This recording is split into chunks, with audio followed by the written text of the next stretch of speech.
What's up, YouTube? It's Why It Matters. Back for my first, here for my first live stream. How's everyone doing on this evening? Let me know if you can hear me, if if the audio is coming through fine. And today in this live stream, what I wanted to talk about, and it was inspired by a live stream that I was a part of in a conversation. Big up to you, KB Jones. It was inspired by a conversation which briefly discussed what it means to be pro-black. Now, in that panel, there was a few dissenting voices here or there who had, I suppose, disagreements as to what it means to be pro-black. So, in regards to that conversation, a lot of other conversation that I've heard around YouTube and socials, I thought, why not I do a live stream about, in my opinion, or at least what it means to me to be pro-black, and then hopefully I want to get all your guys' viewpoint and input as to what it means to be pro-black. So, if you're new to my channel, please hit that like button, subscribe, share it. But what I want to do, what I want to start off, because a lot of times in this day and age, we seem to always, particularly as us as Black UK people, we seem to always forget the origins and the starting points with a lot of our movements and things that take place. So what I always hear nowadays is things in regards to movements and hashtags. It's always trendy to do hashtags. It's always trendy to say, I'm pro this, I'm pro that.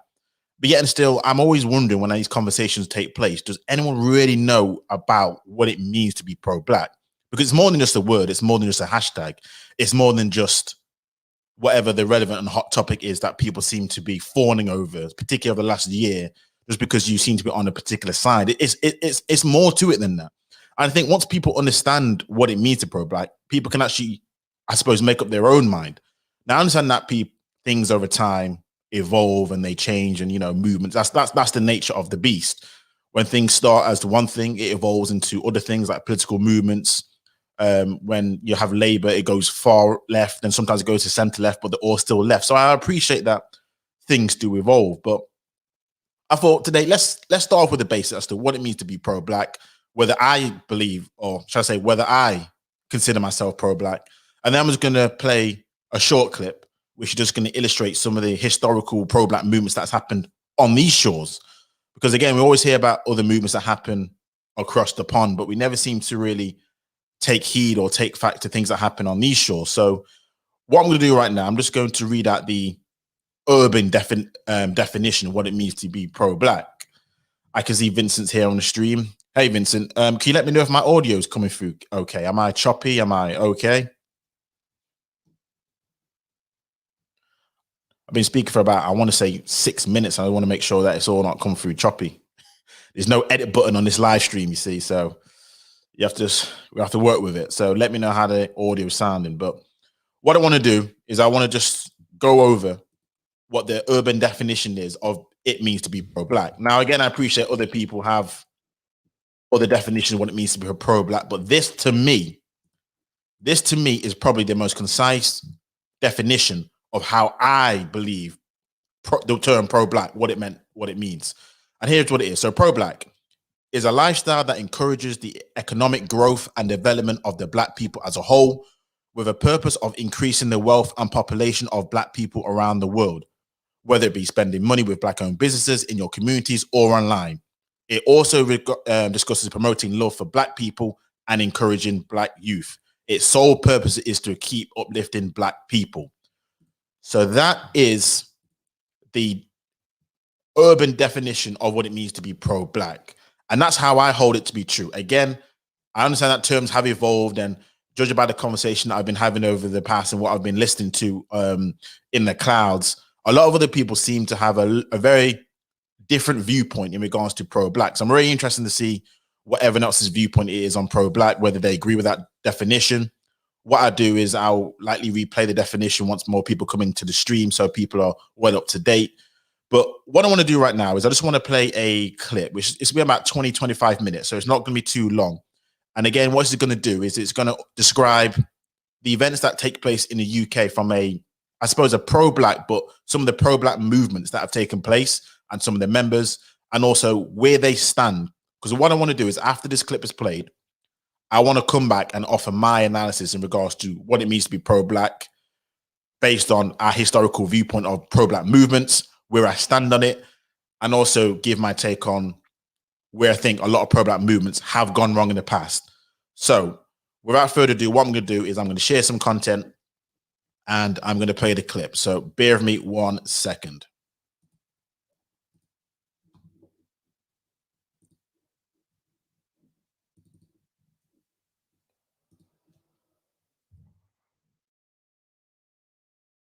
Yeah, Vince, I can see your comment saying, is it the same thing? Let me just see if I can put this on the screen. Is it the same thing as some people that are pro-white? Now, that's a good question. And to be fair, I'll be interested to hear your viewpoint on that, because I see pro-black as not being anti-white. So because pro-black is about uplifting black people in terms of economic advancement, I don't see a problem if white people, if they're pro-white, say they're also concerned with the economic development of white people. I believe all races should be pro their race and that standpoint. Now, there are other issues that go along with that, which I'm going to discuss as to why the whole term pro can be considered as racist, because a lot of people, when they hear the word pro-white, they assume it's always racist. But when they hear pro-black, they always assume it's some sort of benevolent term and definition, which is just there to fight all evil injustices that affect black people. But a lot of times that's not the case. So in answer to your question, is that the same thing as some people are pro-white? It depends on who you ask. Most people say no, because most people perceive pro-white as being racist, whether it be any far-right groups, any far-left groups who want to hold other groups back. So basically white supremacists. So a lot of people say it's not the same thing, because, and I believe this clip will illustrate that a lot of the pro-black movements have come off the back of, if you like, you could say pro-white situations. Again, white supremacy and the like. So I hope that answers your question. All right, let me get this video clip up.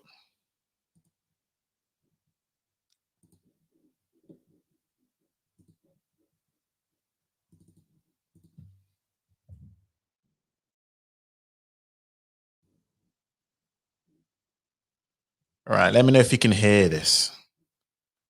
Welcome everyone to Connected Sociology's online curriculum. My name is Dr. John Narayan, and I'll be taking you through the history and the kind of emergence of British Black Power. Now, British Black Power is its less studied, less famous cousin of its US counterpart, but in many ways holds many distinct lessons and history for anti-racism today. In fact, we could argue that it's the kind of start of modern anti-racism in Britain. And what I'm going to do for you over the next 20 minutes or so is just take you and guide you through the emergence of British Black Power, its objectives, its kind of goals. We'll encounter some of the characters in British Black Power, and then we'll end briefly with a kind of reflection on the legacy of British Black Power for those of us today committed to the causes of anti-racism. All right, so the UK's emergent Black Power, we call it regime, or ideas of Black Power in the UK really start in the mid-1960s, actually predating Stokely Carmichael's call in the US. And this was largely framed around three main things that were happening in Britain at the time. One was new Commonwealth immigration, which saw settlement from Asia, Africa, and the Caribbean of British citizens back onto the mainland of the UK, largely in response to labour shortages in the UK following the war and the economic regrouping of Britain, but also following the kind of draconian forms of immigration control that were actually happening in the US. So for many people in the Caribbean, the US in the 1950s was actually a better destination for them because it was closer.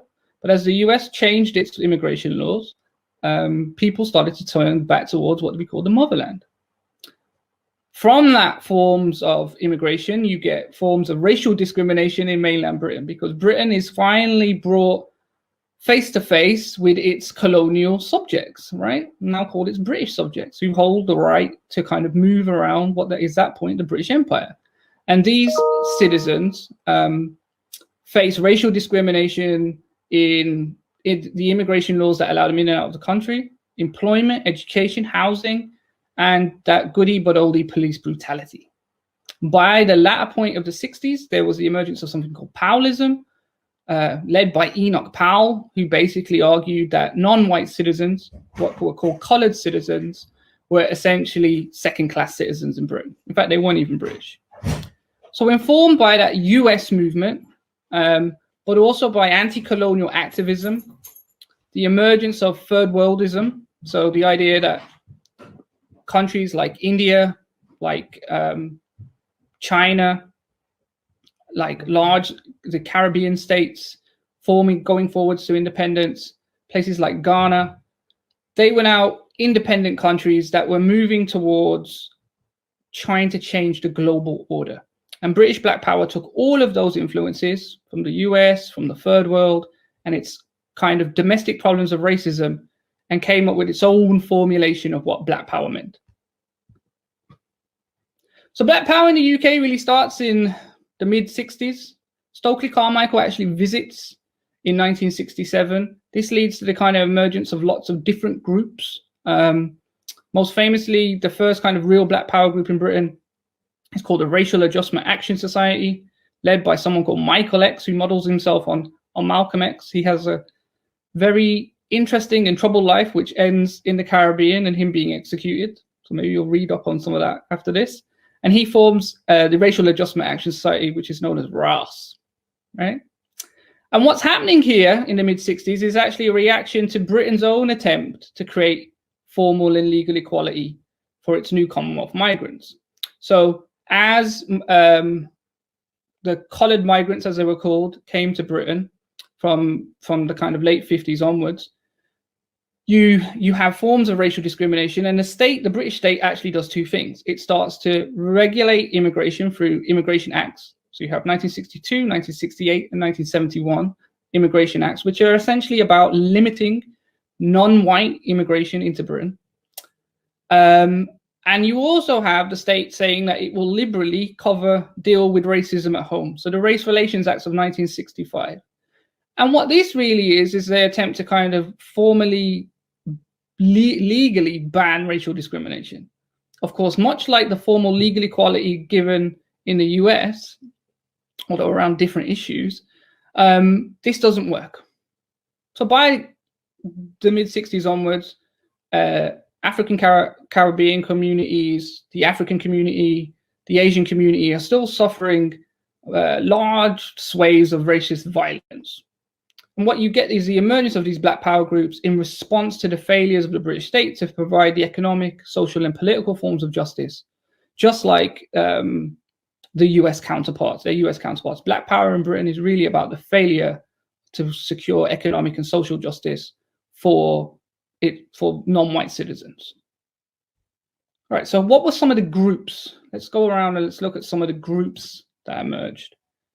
I just want to give you a few names. These are all London-based groups, but in a sense, they did stretch across the country, and there was a kind of national sway of Black Power groups in various big urban centers where there were non-white populations. So if you go and look at the archives, you'll see that there were Black Power groups across London, Birmingham, bits of Bristol, Liverpool, Manchester, Huddersfield, Wolverhampton, Nottingham, groups in these places. Now, these groups didn't really number a lot of people, but what they were able to do, whilst the groups were in their tens, they were often able to mobilize hundreds and thousands of people. And the kind of most famous Black Power groups in the UK, which some of you may have heard of, but if you haven't, don't worry, we can educate you on that stuff, are the United Coloured People's Association, which ran from 1967 to 1970. The Black Unity and Freedom Party, which ran from the 1970s all the way to the 90s. The Black Panther Movement, which many of you may have heard of, which ran from 1968 to 1973. After 73, it renamed itself the Black Workers Movement. And the Black Liberation Front, which began in 1971. And there were other groups you may have heard of, like Darcus Howe's Black Eagles, the Brixton Black Women's Group, which emerged through the Black Power Movement. After the Black Power Movement, you have the Organization for Women of African and Asian Descent. You also had groups that were not Black Power groups per se, but that were definitely linked with these groups, like the Indian Workers Association in Birmingham. And of course, institutions like the Institute of Race Relations, which were key partners with Black Power groups throughout the late 60s and 70s. So what was British Black Power really about? What was it doing? Well, in some ways, it did mimic its US counterpart. It ran ideas of Black is beautiful. It ran on ideas of Black as self-determination in education and housing. It did look at Black self-defense, so trying to take on police brutality and racist kind of domestic racist abuse. And of course, it looked to give communities control. And those are kind of elements that you'll find in most Black power groups in the US. But in the UK, there was a slightly different take on what Black meant, right? Most of the Black power groups in Britain were what we call politically Black now. Of course, at that time, they didn't call it that. What all that meant is that Black in Britain and its Black power groups was taken largely to mean all non-white groups which had come through New Commonwealth immigration. This was the Afro-Caribbean community, the African community, the Asian community, and even in some of the documents, the Latin American community. And these were all taken to be Black subjects. And what this did was it didn't override one's ethnic identity or histories. It simply brought these subjects together under a shared idea of colonial experience and a shared ideal of post-colonial experience. And although those shared ideals were not necessarily the same experiences. So for example, British Black power groups would often campaign against police brutality towards the Afro-Caribbean community, but they'd also at the same time be campaigning against racist attacks on the British Pakistani community, the British Bengali community. And they were essentially bringing these subjects together under the idea of being anti-racist. And much like its US counterpart, given its kind of international history, British Black power linked that fight against domestic racism against a wider goal of shaping or reshaping the world as we know it. So for most British Black power groups, the objective was to fight off domestic racism, but that fight against domestic racism was linked to a critique of global capitalism, the racism that underpinned global capitalism, and the racism that also inflected what they would often call the white left in places like the UK or the US. And this was the idea that non-white people, both in the UK and outside of the UK, were often not seen as the main agents of history.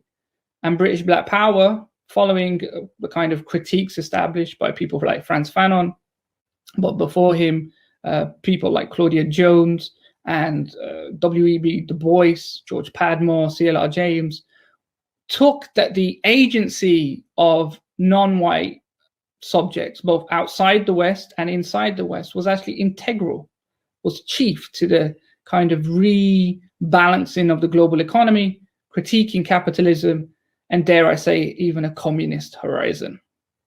So that's the kind of things that British Black Power, how British Black Power emerged, how it kind of had goals and objectives.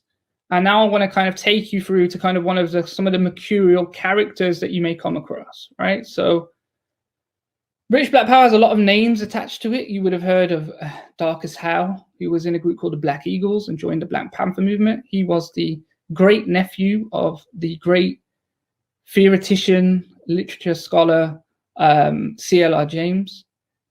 Althea Jones LeConte, who was the leader of the British Black Panther movement, one of the kind of key leaders of the British Black Power movement through the Panthers, and of course a woman, which showed you that women were the kind of key integral part of the Black Power movement. Leila Hassan, who would marry Darcus Howe and was part of what we call the Race Today collective. And you might, there are also names you may not have heard of, like Varuk Dundee, who was Darcus Howe's right-hand man in the Panthers and later in Race Today.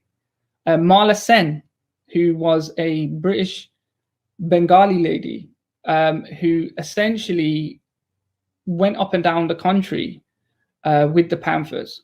You may never have heard of her, but there are murals of her in the East End now.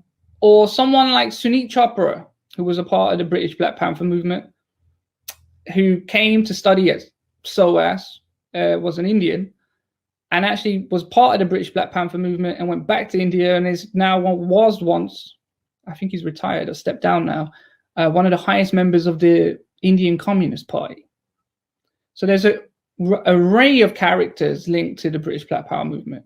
People like Neil Clenlock, whose photos have now become kind of iconic snapshots of the era. What the kind of character I want to focus on, and I've been doing this a lot in talks I've been giving over the years, is of course someone called Olive Morris. Now, some of you may have heard of Olive Morris, some of you may not have heard of Olive Morris, but Olive Morris was born in 1952 in Jamaica. She comes over to Britain when she's quite young, joins the British Black Panther youth movement, has a very infamous altercation with a policeman over a Nigerian diplomat. But in many ways, she's emblematic of the kind of youth and energy of British Black Power. And why we would say that is she becomes a key activist in London and later Manchester, where she does her university study.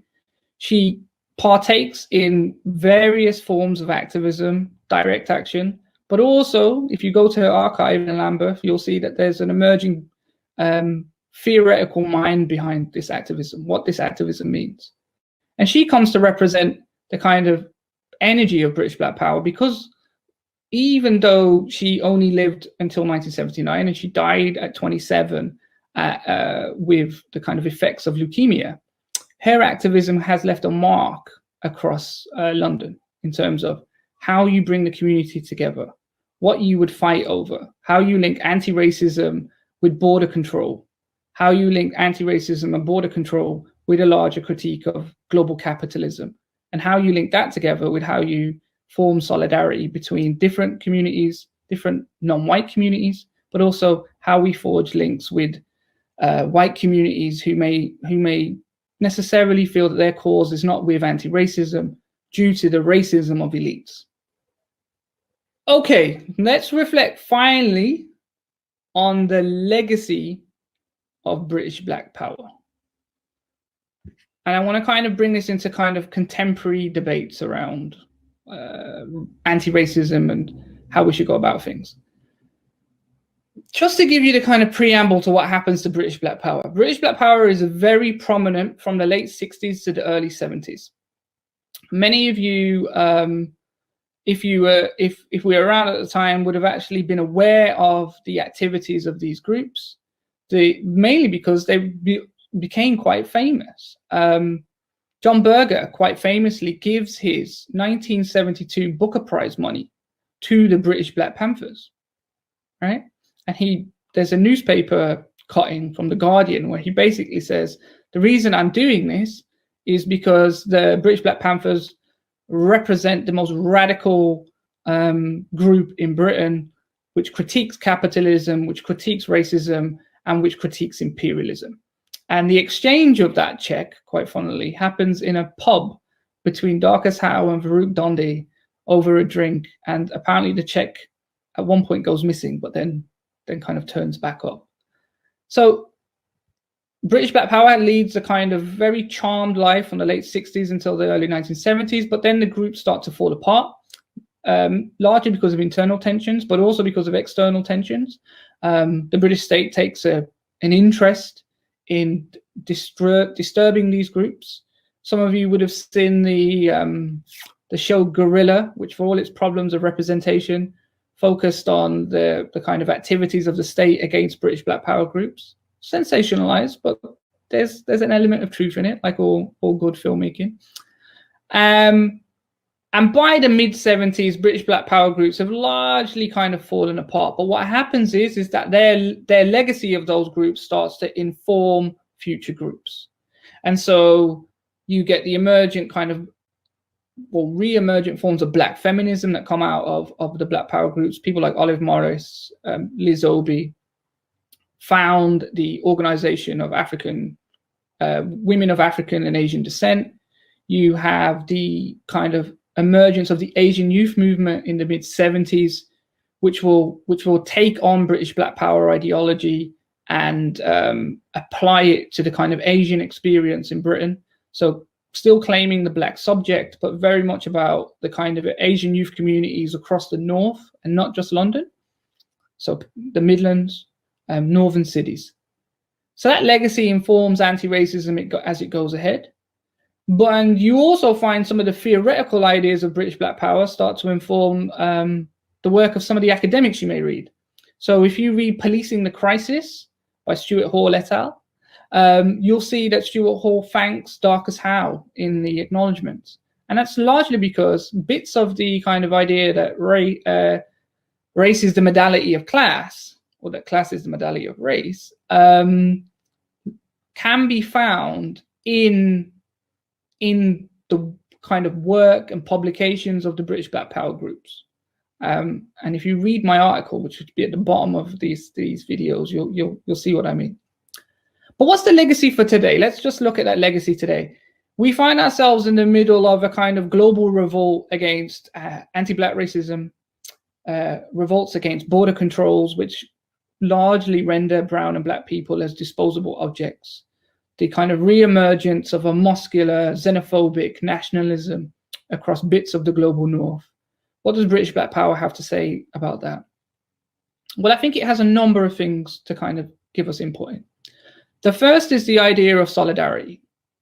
Now, as we've come to see, terms like the Black subject, which was politically Black, terms like colored people, as forms of solidarity, have largely been critiqued for the last 20 years. They've been shown to not be very good at showing the different experiences that different ethnic groups go through in, say, Britain or the US. And largely, it's now unfashionable.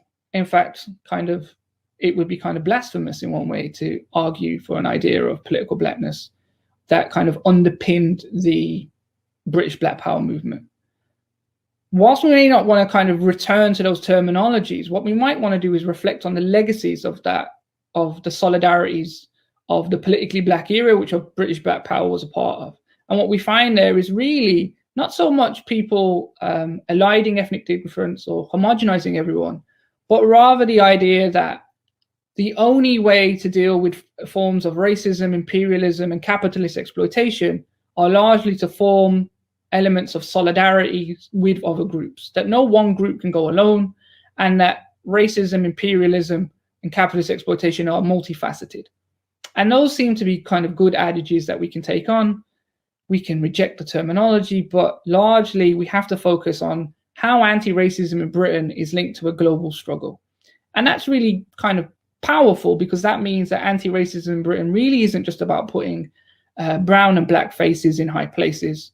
Although it's a tragedy that places like Oxford and Cambridge don't have specifically enough Black students, we shouldn't see that as the kind of end goal of anti-racism. Anti-racism is about destroying the borders that kill off brown and Black people. It's about the racism that kills rather than just the racism that discriminates, in the words of Sivananda.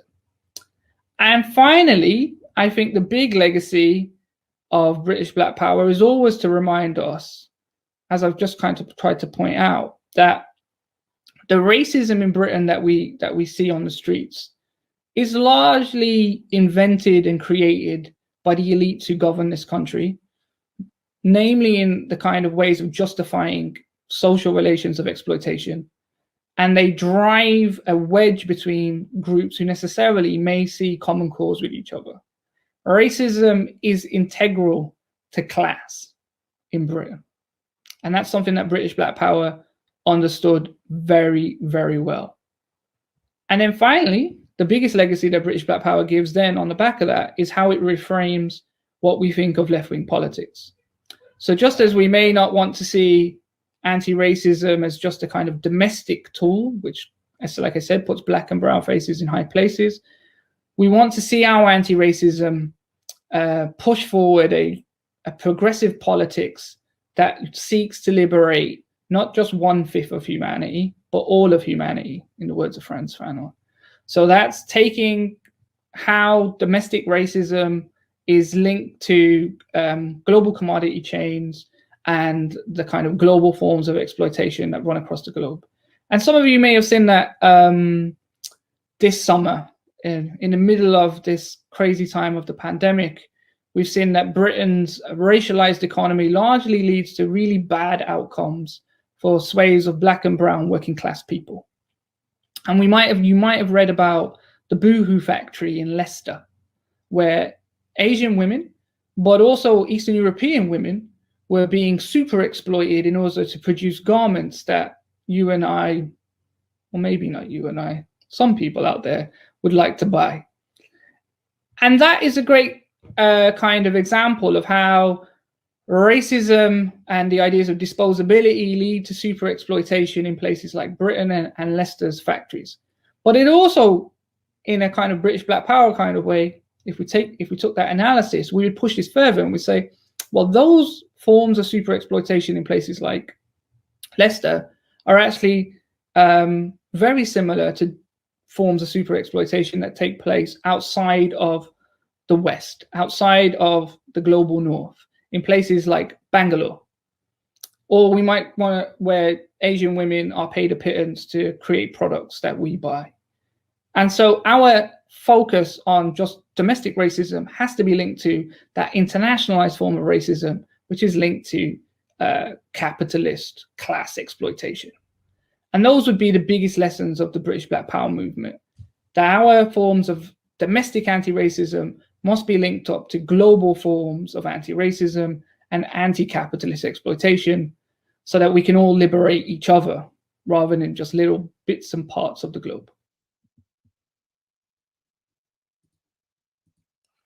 Right. So that was a very, very comprehensive breakdown in regards to the pro-Black / Black Power movement that took place for the UK starting from the 60s. And you can see exactly the timeline in terms of the, if you like, the galvanization that took place in the US that started it all off, and the trickle-down effect in regards to, I believe his name was Stokely Carmichael, and how he, I think him and also Malcolm X, they both came to the UK, and it sort of, again, stoked the flames, or stoked the, ignited the revolution that took place in Britain during the early 60s. Now, what I want to do right now, I'm just going to give sort of my take on where I stand on being pro-Black, what it means to be pro-Black. I see some new people have joined the chat, so hi to Serene and hi to Ephraim. So appreciate you stopping by. Feel free to like, share, and subscribe to the channel if you're not already subscribed. But what I want to do just before I open the panel for you to have your say and have your thoughts, I just want to sort of give my take on where I stand on the whole pro-Black, because initially, from the definition, I'm just going to read the definition again in regards to what it means to be pro-Black. And that is, it's a lifestyle that encourages the economic growth and development of the Black people as a whole, with a purpose of increasing the wealth and population of Black people around the world, whether it be spending money with Black-owned businesses in your communities or online, promoting love for Black people and encouraging Black youth. It is its sole purpose is to keep uplifting Black people. Now, based on that conceptual basis, I have absolutely zero problem with that. I agree with those tenets. So from that basis, I 100% agree. However, why I would not call myself pro-Black is largely because of the political ideologies that a lot of the Black Power groups historically, and even currently, if you look at the BLM movements that have taken place, what a lot of them stand for. Because funny enough, Black people have always been, historically at least, conservative people. But if you look at some of their policies, if you look at some of the groups that they've aligned themselves with, particularly when we hear the word Marxism, because if you listen to a lot of the Black Power groups, the UK, the US, they all seem to be linked to this one fact. They all seem to be very far left, communist Marxism viewpoints, which for me doesn't align with my viewpoints in terms of hard work, attainment, achievement. Now, a lot of people would argue that capitalism, and that is what a lot of the Black Power groups have argued, that capitalism is one of the staple tent holds of racism. Now, again, I have my disagreements with that at all. I believe capitalism has shown, particularly in the West, to be one of the #1 traits of lifting any demographic group. If you take on the tenets of hardworking, not a victim mentality. Now, granted, there are things in life which do stop people. That's true of everyone. But a lot of the political ideologies which these groups have definitely underpinned, which you can see in how they move, what they believe in, it's a thing which I cannot for the life of me align myself with. So I would not, in any circumstances, call myself pro-Black. However, it doesn't mean that I do not hold some of the pro-Black tenets to be true to what I believe in. Again, whether it be supporting Black businesses, no brainer. whether it be uplifting black people, no brainer. And what I found in these, particularly in these day and age, with all the red pills, with all the gender wars, feminism, and how a lot of things have just been distorted, is now we have a situation where a lot of people are not, they say they're pro-black, but in truth, they're already pro-black male if they're a man, or pro-black female if they're a woman. So what that means is essentially you have a split group or split community which cannot function, because in every community you need the male and the female. That's how life gets reproduced, procreated, and that's how the image of yourself is kept constant throughout this world. Any distortion of that, your image is then distorted with that, which means the black person is distorted along with that. So that's why I hear a lot of things that I've heard, and some comments are made about what it means to be pro-black. And I say to myself, that is not something which I can align with also. So when I hear the whole pro-black and the terms, a lot of times it's just been bastardized. A lot of times it's just been completely remixed to the point now where people have completely lost sight of what it actually means to be pro-black. But having said that, if you go back to the historical view, the roots of what it meant to be pro-black, because pro-black, it was more political than just a descriptive term. It was, especially in the UK, because one of the things which struck me as well is this. What they did was they considered anybody who was non-white as being black. So if you listen, if you remember in the presentation, in what the gentleman was saying, and what I'll do also is I'll link the original video in my description. So what I'll do, I'll link the video at the end in my description so you can have a look at it for yourself in case you didn't see it from start to finish.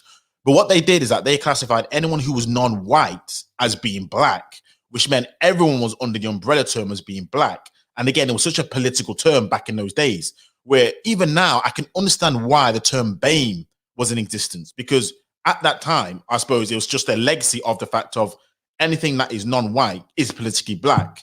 And again, with the terms changing, because each cycle of each generation likes to change the terms, you know how it is. Now the term BAME gets used. And now what we're seeing right now is a lot of people don't like that term BAME. So there's been a lot of the conversation about we don't want the term BAME because it's too inclusive, funny enough. So what it is now is saying it's too inclusive. So it's very interesting how over here, what we did is that we fought for all non-white people's rights. It wasn't just about black people, which is very interesting. So I would really love to hear your guys' viewpoints and insight as to what you think about that sort of stuff. But like I said, in regards to what it means to be pro-black, the outline I agree with, but I'm telling you, a lot of the tenets, a lot of the things in regards to socialism, and again, it leads to communism, which leads a lot to dictatorships. And the way how these dictatorships work, and this is the reason why a lot of these pro-black groups actually dissolved, because if you look at the groups that was mentioned, if you Google them today or you do any research, most of them aren't, I think all of them aren't even really around in the form that it was beforehand, because you have too many infighting, too many hypocrisies, too many contradictions. And guess what happens when that happens? You have all these breakaway groups, as we just as what the presentation discussed, and then by the end of it, the whole pro-black movement just dies off with it. Because if you realize, there's not really any sort of strong pro-blackness in the UK.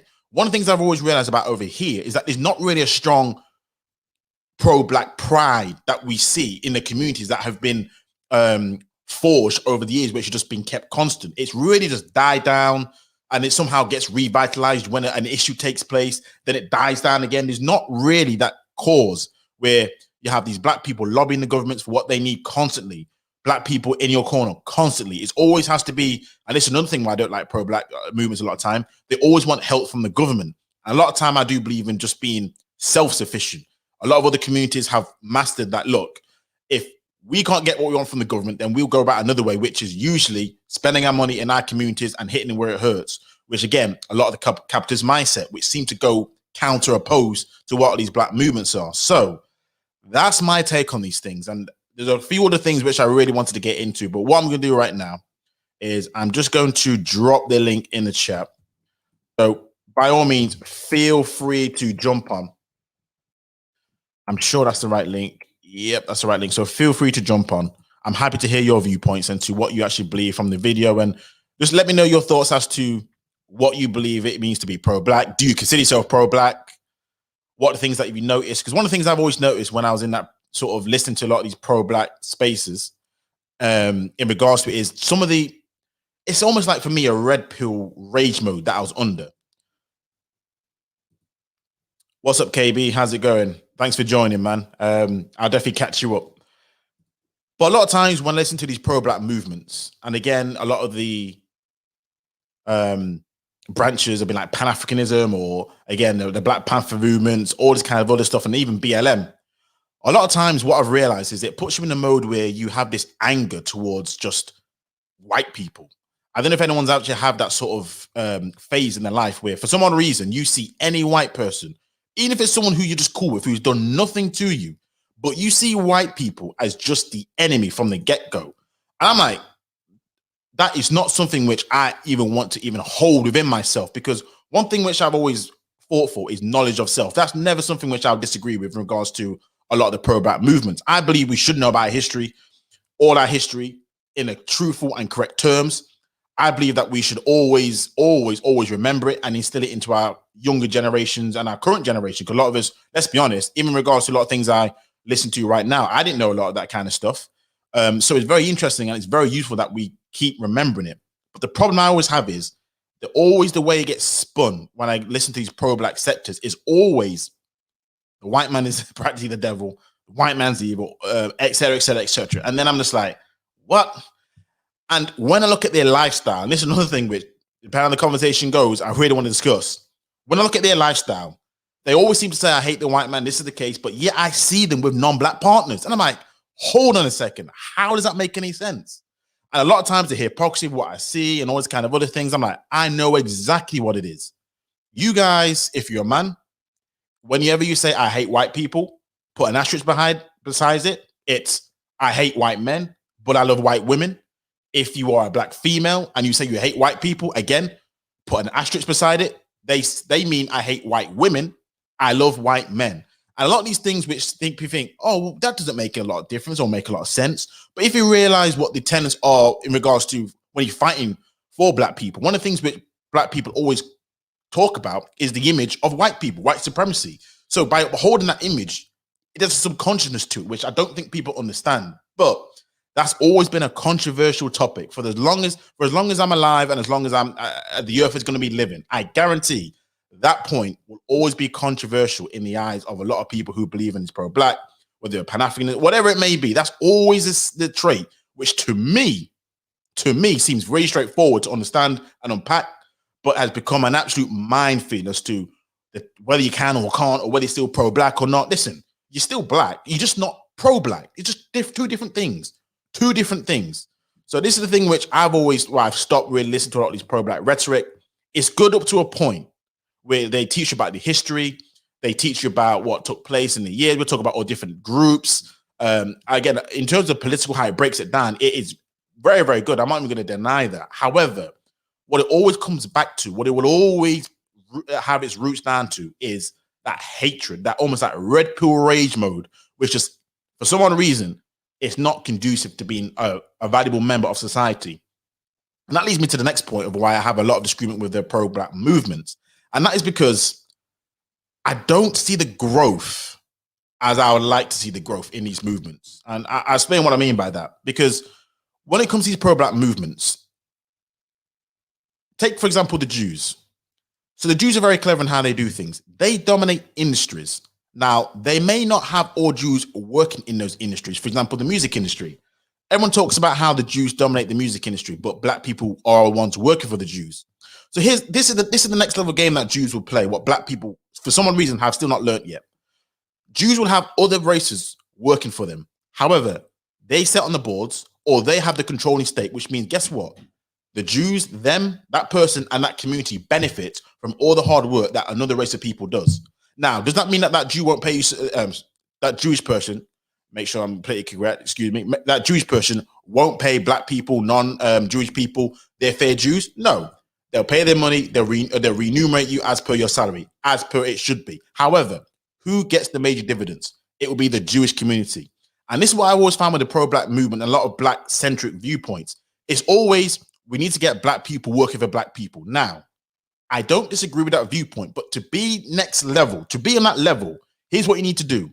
You can set up organizations which black people are running on the board or they own, but you can have different races of people working for you. And that's how you build out these generational wealth. A lot of times we see the game completely different, which hinders our progress. A lot of times in these pro-black movements, I don't necessarily see, and someone needs to correct me if I'm wrong, but I don't see a lot of, I suppose, upward movement in society when it comes to maybe if it's STEM field, so engineering, have an engineering sector where pro-blacks are in there. Another sector when it comes to I don't know, the space program, or another sort of scenario where black people may not be the most in numbers, but they dominate that industry. This is how the next level of being, if you want to be pro-black and helping the economic improvement of your race, really works and really comes in between. Because a lot of times, again, all we're focusing on is how many black people in this sector, how many black people in this sector, how many black people in that sector. That's the wrong way to look at it. If you really are that next level thinking, again, how many Jews actually participate in the music industry? How many Jews actually participate in the film industry? You don't really see a lot of Jews on camera. You don't really see a lot of Jews rapping, Jews singing. You don't see that, but who dominates it and how do they do it?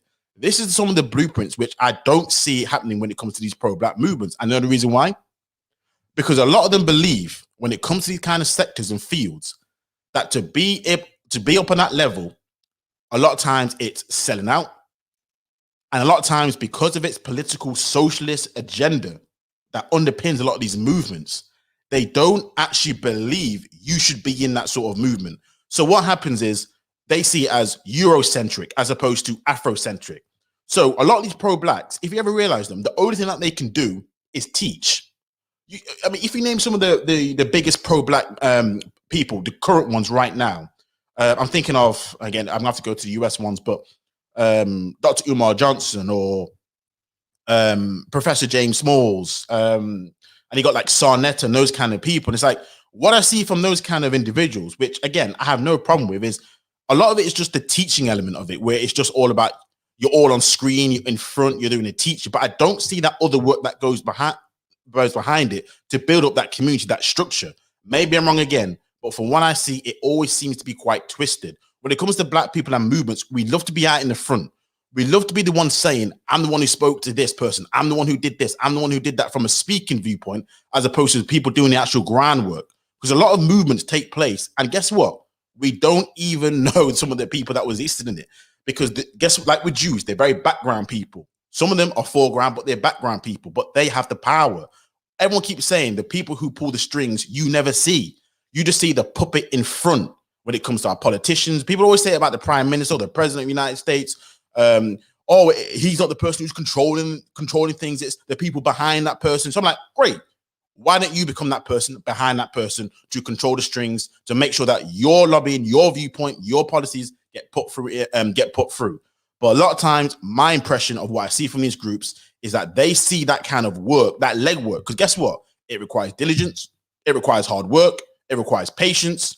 It requires a lot of sacrifice. But again, a lot of those tenets have been misappropriated as a code for whiteness, as a code for just excellence. So this is some of my problems with pro-black. Again, I love the tenets of being pro-black. I believe everyone should be for their own people. I don't think there's a person alive who shouldn't be for their own people. However, a lot of times it always seems to be coded for anti-white, and that stops us because we're in this rage mode. We're in this, oh, the white man's holding me down, as opposed to saying, okay, say there is a problem, okay, how do we, as logical minded, say we're men, for example, the men get together, how do we overcome? How do we make sure that we can do for ourselves? Because we spend a hell of a lot of money. When it comes down to it, and the statistics show this, we spend a hell of a lot of money. So why can't we use that kind of money and resource and finances that we do have, whether it's credit or not? Because I know a lot of us use credit, let's be honest. It may not be actual, cash flow. It may be credit, but whatever it is that we do have that we can scrub together, why is it that we can't come together for a lot of greater goods, as opposed to always asking for a handout? And this is that socialist underpinning, which I really hate. We always ask someone, please help us, sir, please help us, sir, please help us, sir. No. A lot of other groups, you barely hear them ask for help in that sort of manner. They seem to go about their way. They will ask if necessary, but you barely hear that kind of stuff. But we always, at every single stage, seem to always want to ask for something. Always.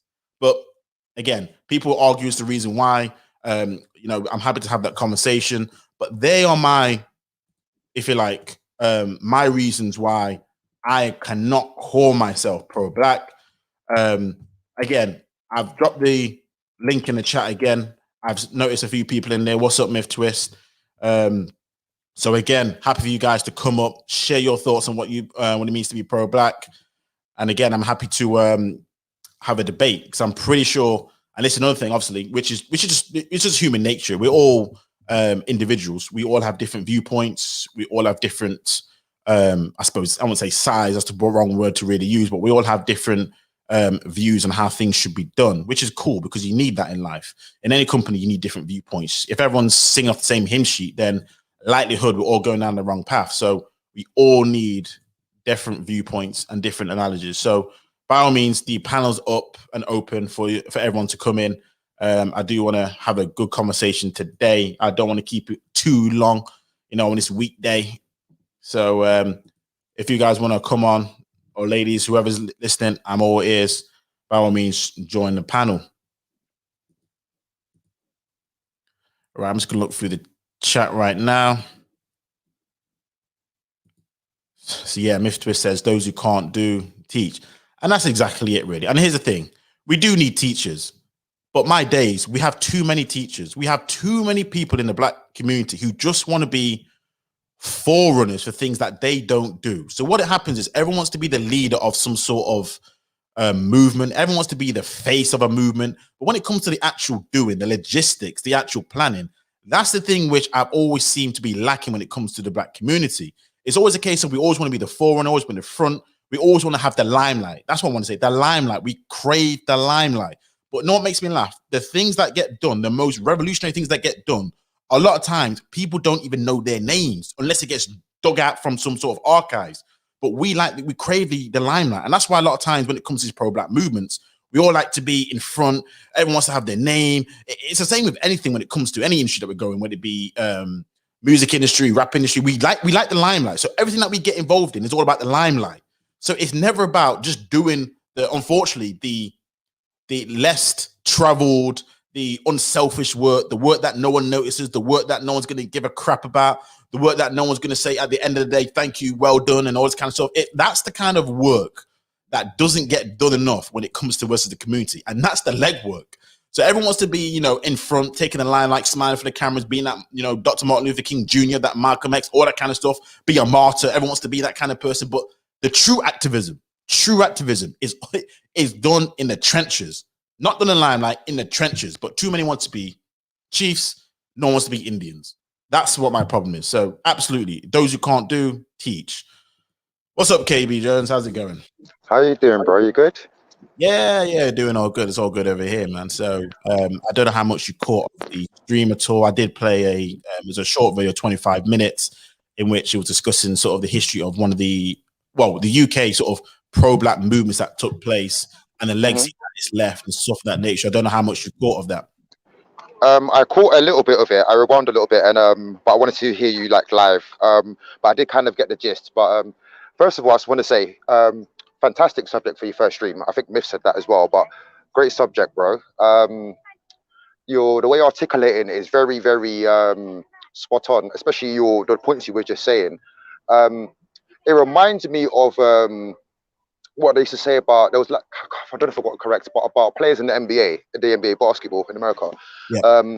All the, most of the well-known black players have got all the dunks, the stunting, the I want to be the big man, but the actual workers, you don't really see their names. And it's like, that's a smaller way into a bigger picture. We've got too many people that want to be the chefs, but no one wants to cook. And it doesn't take us the way we want to go, particularly with us. And we already know that everything's working against us. It's been, let's be honest, designed that way, right? But yet, we still want to, even when you mentioned with those that want to help, but they want to be in the limelight and want to be known for it, even within the guise of helping, we still have this, I want to be above you sort of thing. It doesn't help. I mean, I just want to say that to start off, but yeah, carry on, bro. No, I agree. And this is why a lot of our movements have always fallen over. It's funny enough, when you look at the movements that take place wherever globally, when it comes to movements that should galvanize us, which everyone really should be on one accord. There may be differences here or there, but everyone should be on one accord. But because everyone wants the limelight, because everyone wants to be that nigger, what happens is it dissolves because of infighting. So if you look at all the movements that have taken place, most of it has dissolved because of infighting. I mean, look at Malcolm X, for example. Malcolm X was killed not by white one people, of us, but one of his own people. And you think, if that's what we do to each other for a cause, I want to say everybody, without a shadow of a doubt, would say that's justifiable reason, or he's doing a justifiable cause, which you would think someone else would have killed him. But that's what happens. Exactly.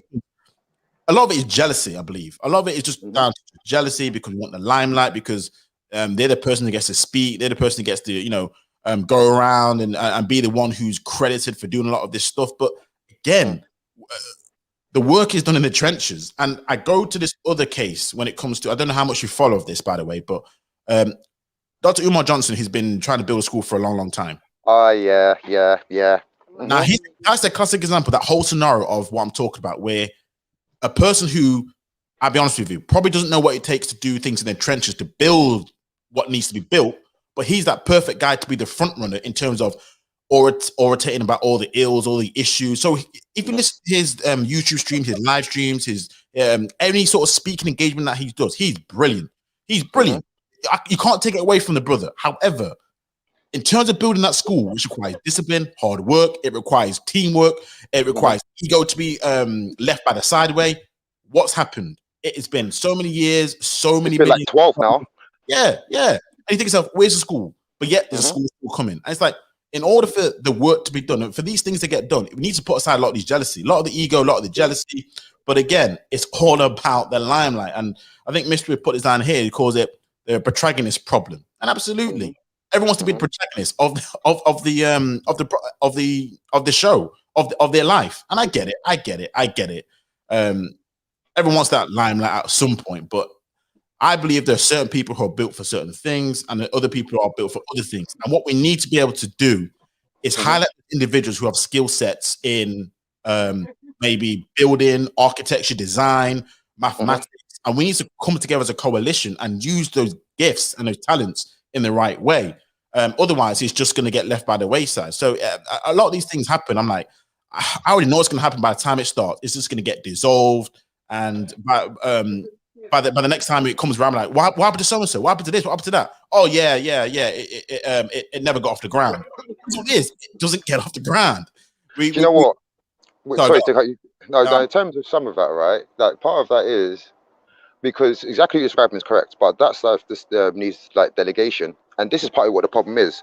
Everybody wants to say what to do, but no one wants to. If you want to say take orders or direction. Right? Oh, 100%. That's one of my biggest problems, and it shows in a lot of situations. Like I'm not going to talk about it too much, but in crime and all that kind of dealing with the police. Go ahead. No, go bro. Carry on. No, I was going to say, when it comes to dealing with authority, even our elders, I mean, there's a lack of respect that we have for a lot of our elders because we don't know what they've been through sometimes, especially over here. And number two, we just have a lack of respect, which is very troubling. Very troubling. It's the anti-authority type of attitude. And I understand where some of it comes from. I mean, don't get me wrong, but to carry over into everything, even when it's beneficial for you, that doesn't really help. Do you know what I mean? And then people turn around and be like, oh, well, there's no leaders. But just like you gave me a good example, when there is, people want to shut that down anyway. So, do you know what? It's almost getting to the point where I think we can't be helped in a way. I mean, not completely, but it's getting to that point. And maybe I should change my phrase. Not so much can't be. Maybe don't want to. I don't know. It's a hard one. I don't know. It is interesting. I always have this viewpoint, and it sounds horrible, but we seem to do better as a people when we're oppressed. I mean, actually, what I mean oppressed, I mean in chains where there's actual full-on oppression. We seem to do better as a people coming together when it comes to those sort of things, or those conditions, sorry, as opposed to when we have what we perceive to be freedoms. Because right now, with all these microaggressions, etc., like that, and right now, we're like, oh, we can do these things, but we may not be able to do those things. But we have that freedom aspect. And because of that, a lot of times we can't come together because everyone wants to be their own man or woman, or everyone wants to be the man, everyone wants to be the woman when it comes to these situations. It's like in any industry when it comes to, and we love the beef. So when it comes to what happens, we start the beef. When it comes to YouTube, what happens? We start the beef. Every situation that we get into, this is the reason why I know why these things go left, because look at us now. What do whenever we try and get on? There's only one person who can get on, and the next person who's in line, he wants to knock that other person off, as opposed to saying, I understand competition, don't get me wrong, but it's crazy how it just devolves into this mindless, endless beefs about things which I thought you guys were on the same page about. And these guys have the most issues, especially in this space, the whole Red Spill space. You know about this. The people they're usually fickle things as well, and then they do the most to try and go against it. I mean, even things like the doxing, right? Most of it started off a petty squabble, and then it just goes to that level, and it's like you're going that hard for something so petty, but when there's the real sort of issues, then you're like, oh, where's everyone to direct us? Well, you beefed with all of them, basically. Like, you beefed with them all. There's no one else. So you go and you do it. If you know, Mr. or Mrs. Big Shot, you do it. Boy. And then what happens is we sort of try and take a step, two step forward, but then it becomes 2 steps back because of all these issues. And again, this is exactly what I saw in these pro-black movements. And it's exactly what I'm seeing right now, because it's just, unless we seem to cleanse our mind or just have a restart as to what it is that we're trying to do, and also how do we put our egos down and actually achieve it together. None of these things really make any sense. But one question I did forget to ask you, KB, I'm going to ask everyone on the panel. 2 questions. Yes. What do you think, how do you define the term pro-black? And also, would you consider yourself pro-black? Oh, very 2 good questions. All right. Me, I would consider, well, for the first one, I would be considerate anything that's to do with ourselves on a day-to-day basis, family, relationships, just our community in general, wanting to better us, wanting the best for us in every possible way and trying to work towards it. That's my interpretation of it, of what it is or what it should be. Would I consider myself so? Yes. But to be honest, the problem is with that term is it's become so diluted with people and certain opinions that it's almost like tarnished now. It's almost tarnished now because people use it for a lot of time to just have a go about, so let's say, interracial relationships or something that's not really that big. I mean, more time when I hear people that are quote unquote pro-black, they're complaining about something rather than, using the pro as in, productive part of the, the phrase as in to push forward and give encouragement and try and go towards together. So yes, I'll consider myself pro-black, but I'm very cautious of using that term because I think people have tainted it a lot, to be perfectly honest. So I don't know if that answers your questions. No, it does perfectly. And to be fair, I do echo a lot of those statements, which is why there are other things politically which I don't agree with a lot of the pro-black movements, which is why I distance myself from it. But yeah, it just in the term, I mean, it's supposed to be a good thing because it's pro. So it's, it's for black people. So in essence, you're thinking, how can you be against that? But it has such a negative branding because of what's happened in the past with, again, fighting, tensions, hypocrisy, contradictions, a lot of things which, let's be honest, if they are representative of our leaders, of our best of us, then that doesn't really give us great role models, because that's another thing which a lot of people now are saying. It's back in the day, a lot of the role models, particularly on that front, were people who were our leaders like that. So now it's just a case of the branding's been tarnished. A lot of the leaders have been, let's be honest, exposed in one way or another, and it sort of diminishes the brand. You lose faith in a lot of the movements. And then what happens is when another movement of its kind comes up, you're just like, well, it's just going to be another one of those movements where, it doesn't mean anything. We don't really care about it. You're only here just to make some money. And that's something also which I wanted to talk about, really. KB seemed to have dropped off. I'll wait for you to come back on. But when it comes to this movement, there's a massive, it's a big industry nowadays. Let's be honest. It's a huge industry to talk about these topics, and a lot of money is to be made of it. Now, I don't know if anyone was catching the news at all, but one of the founding members of the BLM movements, I think, they bought a mansion in, I want to say California, it was an area in California for like 1 million. And the irony it's almost like the irony doesn't cease to amaze you, how the money that was meant to be used for a cause was then used to go to a neighborhood which was, let's be honest, full of white people, It was used to fund their lifestyle. And what happens with a lot of these pro-black movements is a lot of these people, when you look at their motives, a lot of the reasonings, I can't question their motives because I don't know them. But the image that it comes across is not one which is, let's say, altruistic. It's always one that seems to be very, very selfish in nature. It's trying to get the money, raising the money. And then when you realize what they've spent on, where they've used it on, like, hold on a second, is that meant to be for us or not for us? And then again, the whole pro-black term gets diluted so much so that you just like, I don't want to be associated anywhere near that term. When actual fact, it should be very, very, very straightforward. It shouldn't be nothing at all to really be associated with. But that's the power of a brand. That's the power of what happens when you have leaders who, let's be honest, aren't fit to be leaders because we don't vet them. As long as they sound good, as long as they look good for a lot of times, we consider them leaders. I'm like, hold on a second. Just because somebody can oratate a point, just because somebody can break down the political history, just because somebody can speak with a subject-verb agreement, it does not mean that they are leaders. Leaders are a different breed. They are held to a higher standard. And this is why a lot of times when it comes to our movements, again, it devolves because our leaders who are meant to be, let's be honest, set apart, they are people who we should look up to. I mean, if I go to the Bible, and I'm actually going to do a live stream on has religion helped or hurt the black community. I've scheduled it for Friday, the 23rd at 11 p.m. I think it's 10 or 11, but I've scheduled it for Friday. So by all means, please tune in. But when I was going, there's a Bible reference I was referring to, which is Moses. Now, Moses, he was the one who brought the 10 Commandments down to children of Israel. He was the one who talked with God. He was damn near perfect. But he did one wrong thing. And because of that one wrong thing, he was banned from getting into the promised land, according to the Bible. He was banned from seeing the promised land. I keep this in mind now. This was Moses now. It wasn't any other sort type of person. It wasn't some next man. It was Moses. But that was the standard that was set. I keep this in mind. The story goes, he was upset with his own people because he had left them for a while. And then his own people had just started to try and, worship other gods. They had built a golden calf or something of that nature. So Moses rightly was angry and he smashed the 10 Commandments that he'd come down to bring to the people, the tablet that it was on. And because of that one indiscretion, which by the way is justifiable, guess what happened? He got banned from the promised land. And keep in mind that was almost his whole duty, to take his people from out of the world and out of Israel in order to the promised land. And he couldn't see that. That was a standard that was set way back then.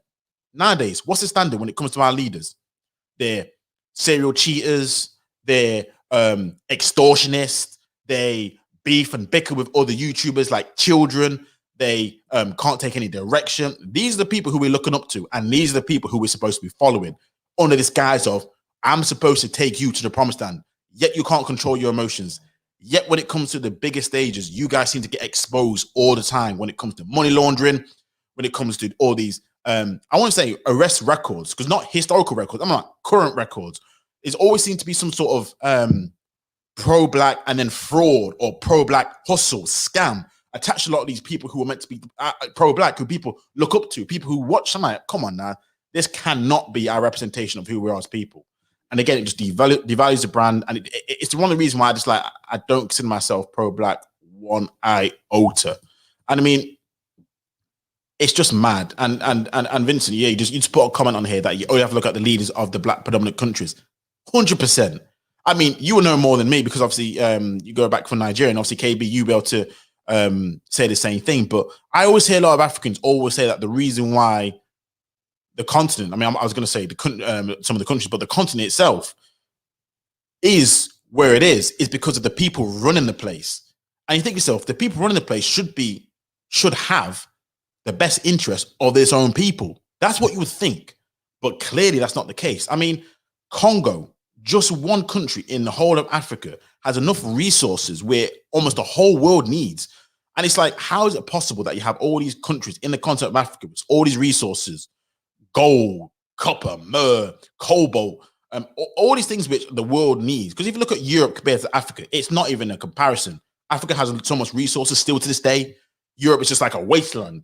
But if you look at how the nations are run in comparison, it is mad, completely mad. And one of the things which I kind of wanted to discuss, and one of the reasons why I think a lot of this is the case, is because of something that I came across in regards to, I suppose, the difference between whiteness or Eurocentrism and Afrocentrism. And I've heard this a lot. Now, this was kind of debunked, but I just want to get your take on this because there's a few things on here which I thought, this is actually what Black people think. This is actually what a lot of them actually hold true. And I've got zero clue as to why that is the case. So bear with me 1 second. I'm just going to try and show. Let's see if I can do this. All right. Let's see if I can share my screen. Give me a second. Because it's always interesting. I really want to break this down. So let me share the screen. All right, see what it does.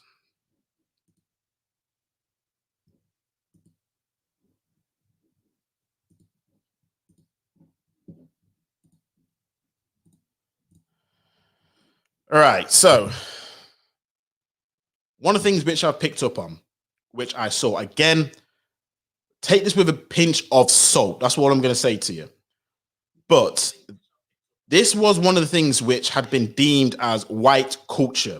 So these are the things which is one of the reasons why, again, a lot of pro-Black movements fail, because we fail our people based on this crap rhetoric. So I'm just going to go through a couple of these things and let me know what your thoughts are. So one of these things is rugged individualism. So this is the individual is the primary unit, self-reliance, independence, and autonomy, highly valued and rewarded. Individuals soon to be in control of their enrollment. You get what you deserve. Again, a contrast to what a lot of pro-Black people believe in when it comes to socialism, which is the collective. Now, there are arguments for and against for that one. However, it is interesting how when it comes to a lot of this individuality, what we try and do is almost like victimhood. So because we don't like individuality, what it leaves in my hand is victimhood, whereas we're a victim because of a collective, as opposed to, look, we can individually break out of these chains. Now, the family structure, which, to be fair to you, I don't see this as a white trait. A nuclear family, father, mother, 2, 3 children is the ideal social unit. Husband is a breadwinner. I don't see that as necessarily a white trait, but it's just interesting how that is put down there in regards to assumptions of white culture, which is not just, I suppose, United States centric, but Eurocentric. When it comes to emphasis of scientific method, this is a big one, what I saw. Objective, rational, linear thinking, cause and effect relationship, quantitative emphasis. Now, I'm sorry. If that is what's considered white culture, I have in no mind as to why a lot of these Black countries, a lot of these Black people are the way they are. Because in order for you to be successful, you need objective, rational, linear thinking. You can't be emotional, which unfortunately a lot of us are. We can't not be thinking clearly, which a lot of us don't. We can't not be thinking about cause and effect relationship, which a lot of us don't. And quantitative emphasis, which is about what? Statistics, which is about what do the numbers say? And it's another thing that Black people don't like to just talk about, the numbers. We like to talk about rhetoric all the time, but what do the numbers and the facts say? That's one of the things which I looked at, thought, this is crazy. And let me go to the next screen here, because religion, Christianity is the norm. Now, this is a stream I'm going to do on Friday, talking about religion, because I've got a lot to say on that. I've got a hell of a lot to say on that. So you think I got a lot to say on this? I got a hell of a lot to say on religion, because religion is one of the most controversial topics which I need to get, I just need to get on the hood under. So I'll be looking forward to your contributions to see what you guys say. Status, power, and authority. Wealth equals worth. Your job is who you are. Respect to authority. Heavy value and ownership of good space and property. Now, again, I don't see this necessarily as a white trait, but again, all these things which, let's be honest, is how the world is run. I don't care if it's a white, Chinese people do the same thing. They're trying to usurp the white man, if you like, when it regards to their countries. I can't see how this is assumption of whiteness, but this is what we sort of plant into our head. Again, from that socialist mindset to a capitalist mindset. We don't like capitalism. Apparently, capitalism is racial. So guess what? This is what happens. We have this socialist mindset, and that leads to poverty. And it leads to, with a lot of these pro-Black movements, the head get all the money in regards to many of the leaders get all the money, and it doesn't get distributed evenly, even though that's supposed to happen. You see all the time with all these pro-Black leaders. This is how a lot of these things get exposed. They get fraud because they scam the people out of your hard-earned money, and then they use it to fund their lifestyle where you get nothing. And future orientation, all my days. Plan for the future, delayed gratification. I talked about this on a live stream before, how Black people stereotypically, again, not all, stereotypically, don't like the word delayed gratification. Whenever they get an extra bit of money, what happens? They spend it on things they don't need. Expensive clothes, maybe expensive cars. And a lot of times, let's be honest, a lot of these things aren't even paid for outright nowadays. It's credit. Credit has killed a lot of people. I'm just going to be honest with you. That plan for the future, with credit, you're fucked. Just going to let you know, with credit, you are fucked. And a lot of us now don't understand that concept. Even to this day, Even I've been burnt by it. I ain't gonna lie. But delay gratification, planning for the future is the key, because at the end of the day, there is always, I say it's always gonna be tomorrow, but there's likely to be a tomorrow in your timeline. Tomorrow turns in from days, it turns to weeks, from weeks it turns into year, and before you know it, 10 years down the line, you got nothing to show for all the money you spent for, except for some nice clothes, etc., which you can hang up on the wall, and sometimes it may not even fit. And time, follow rigid time schedules. Again, every single black country I've been to, there's always seems to be this viewpoint about black people not coming on time to things. I'm like, I thought this was just sometimes. I was like, is this a really universal thing? Yes, it is. I've heard Lagos time, when I was in Jamaica time, but black people time, colored people time. Every single black culture seems to have this viewpoint of, by being on time, that's white. Like going to parties. I remember, and this was funny, because I was invited to a work party, and this was online during the pandemic. And here's me rocking up 35 to 45 minutes late, thinking I'm going to be fashionably late because nobody is going to be coming here on time. I tell you this right now, and I swear down, I'm not even lying. I was the last person there at half an hour after the time it's scheduled. I'm like, what? That's what white people do. They ain't wasting no time, because time is a commodity. These are things that we as people need to really understand. But this is what we've been teaching our people, that all these things which help us for the future is a white Eurocentric viewpoint. Bullshit. That is what it takes to be number one. That's what it takes to win at all costs. That's why these groups have the power that they do. We can argue about other things, but I do believe this. This is why we don't have the power that we should have, because we view these things as white in nature. How the hell can we view being on time as a white thing? But we all see it all the time. You go to a party, black people, they ain't turn up on time. We see it all the time when it comes to all kinds of occasions. It follows through in life. When it comes to our jobs, we're late on time. We're late, we're not on time, which is viewed as what? Disrespectful, because we don't like to respect leadership and authority. All of these things play through as to why we are where we are. And this is why these pro-black rhetoric, this pro-black talk, everything seems to be against all these things which have been proven throughout history to be, guess what, the number one reason why these groups are on top. So that's what I wanted to share with you guys, just to let you know some of the BS that I've seen in regards to some of these pro-black thinking, these anti-racist thinking. It's like, it's a mad one. It's just a complete mad one. So I don't know what to even say on that kind of stuff. It's just crazy.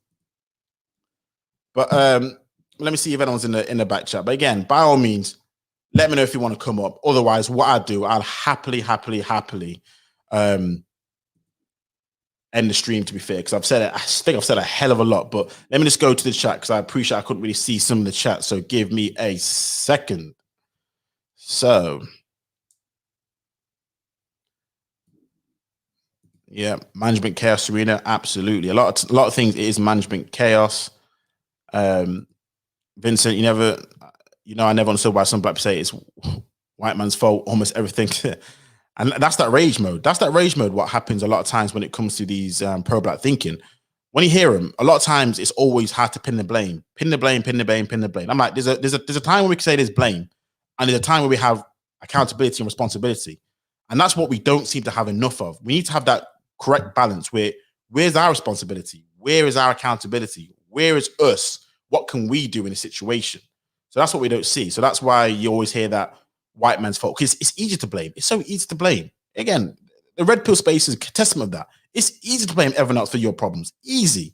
I'm not saying that's always, it's not someone else's fault. There's times where, you know what, let's be honest, let's be fair and balanced. It is someone else's fault, 100%. But when you hear it all the time, you're thinking everything can't be that person's fault. Everything can't be that person's fault. But when you listen to these people, it goddamn is. So, all right. So, okay. So, where did I find this? It was funny because I was scrolling the net and I was watching a channel, and I can't remember for the life of me how I got it. I just managed to type it in and saved it. I thought, let me save this because this is going to come back in handy. But it was I want to say it was in a museum originally that these tenants were, like an African-American museum, where it was talking about trying to deconstruct whiteness and deconstruct the white tenants that, uphold society. And these were the things which were down there. And I thought, what the hell? So I had to grab that. I can't remember exactly where I got it from. I managed to get it on Twitter, but it was in regards to what had been put on the African-American Museum about white culture. I thought that's bullshit, absolute bullshit. But I thought, let me take this down because this would be perfect to discuss this is why the mentality is for a lot of people. This is why, if you want to understand why people do what they do, once you've been institutionalized in a lot of these sort of groups, sometimes it's so hard to have a different viewpoint as to the right thing to do, because everything that you've seen has just been taught from a young. It's like when you're young, when you're young and you get taught something, it's extremely hard, I'll be honest with you, to get out of that teaching fully. Even if you logically understand it, even if you think, yeah, that makes sense, but it is difficult. Keep good conditions and let go of outdated ones that are harmful. Absolutely agree. And that's always a tricky one, because we don't seem to have an agreement as to what that even is. What are the good traditions? Good. We could spend an hour on that kind of crap, but 100%. So it's just mad. It's just mad. So I don't know what's going on. So let's see what else is the same. It's one thing to be bad with your own money. It's a bigger problem when you're bad with other people's money, especially if it's supposed to go to noble cause, aka BLM. Again, 100%. That's one of the things which I can never understand. But people, we give him this kind of power. Sometimes I blame us, because we give him that kind of power. Because at the end of the day, we should be vetting these people. Do you know, if somebody comes with saying that I'm here for you, except even if it is our own people, regardless, again, I've said this before and I'll say it again. I do not care what that person looks like, how good that person looks, how good they sound, how well they dressed, how good they can construct a sentence together with subject-verb agreement. I do not care about any of that kind of crap. We need to make sure that we vet these people, because like you said, it's one thing to be bad with your own money. It's a bigger problem when you're bad with other people's money. And that's what happens a lot of the time. Again, you type in a lot of these pro-black people right here, and I guarantee you, you've typed the names in, what will follow is likely scam, hustle, exposed. Why? Because these guys are scamming people to say, I'm here for you, for your cause, to help black people, for a pro-black cause, and they're using that money for their own endeavors. And guess what happens? We get fucked. So why they're balling out with a Mercedes-Benz, all this kind of other crap, in a nice crib, in the yard, all that kind of other thing, what's happening to the average person who their funds are supposed to be for? That's the question.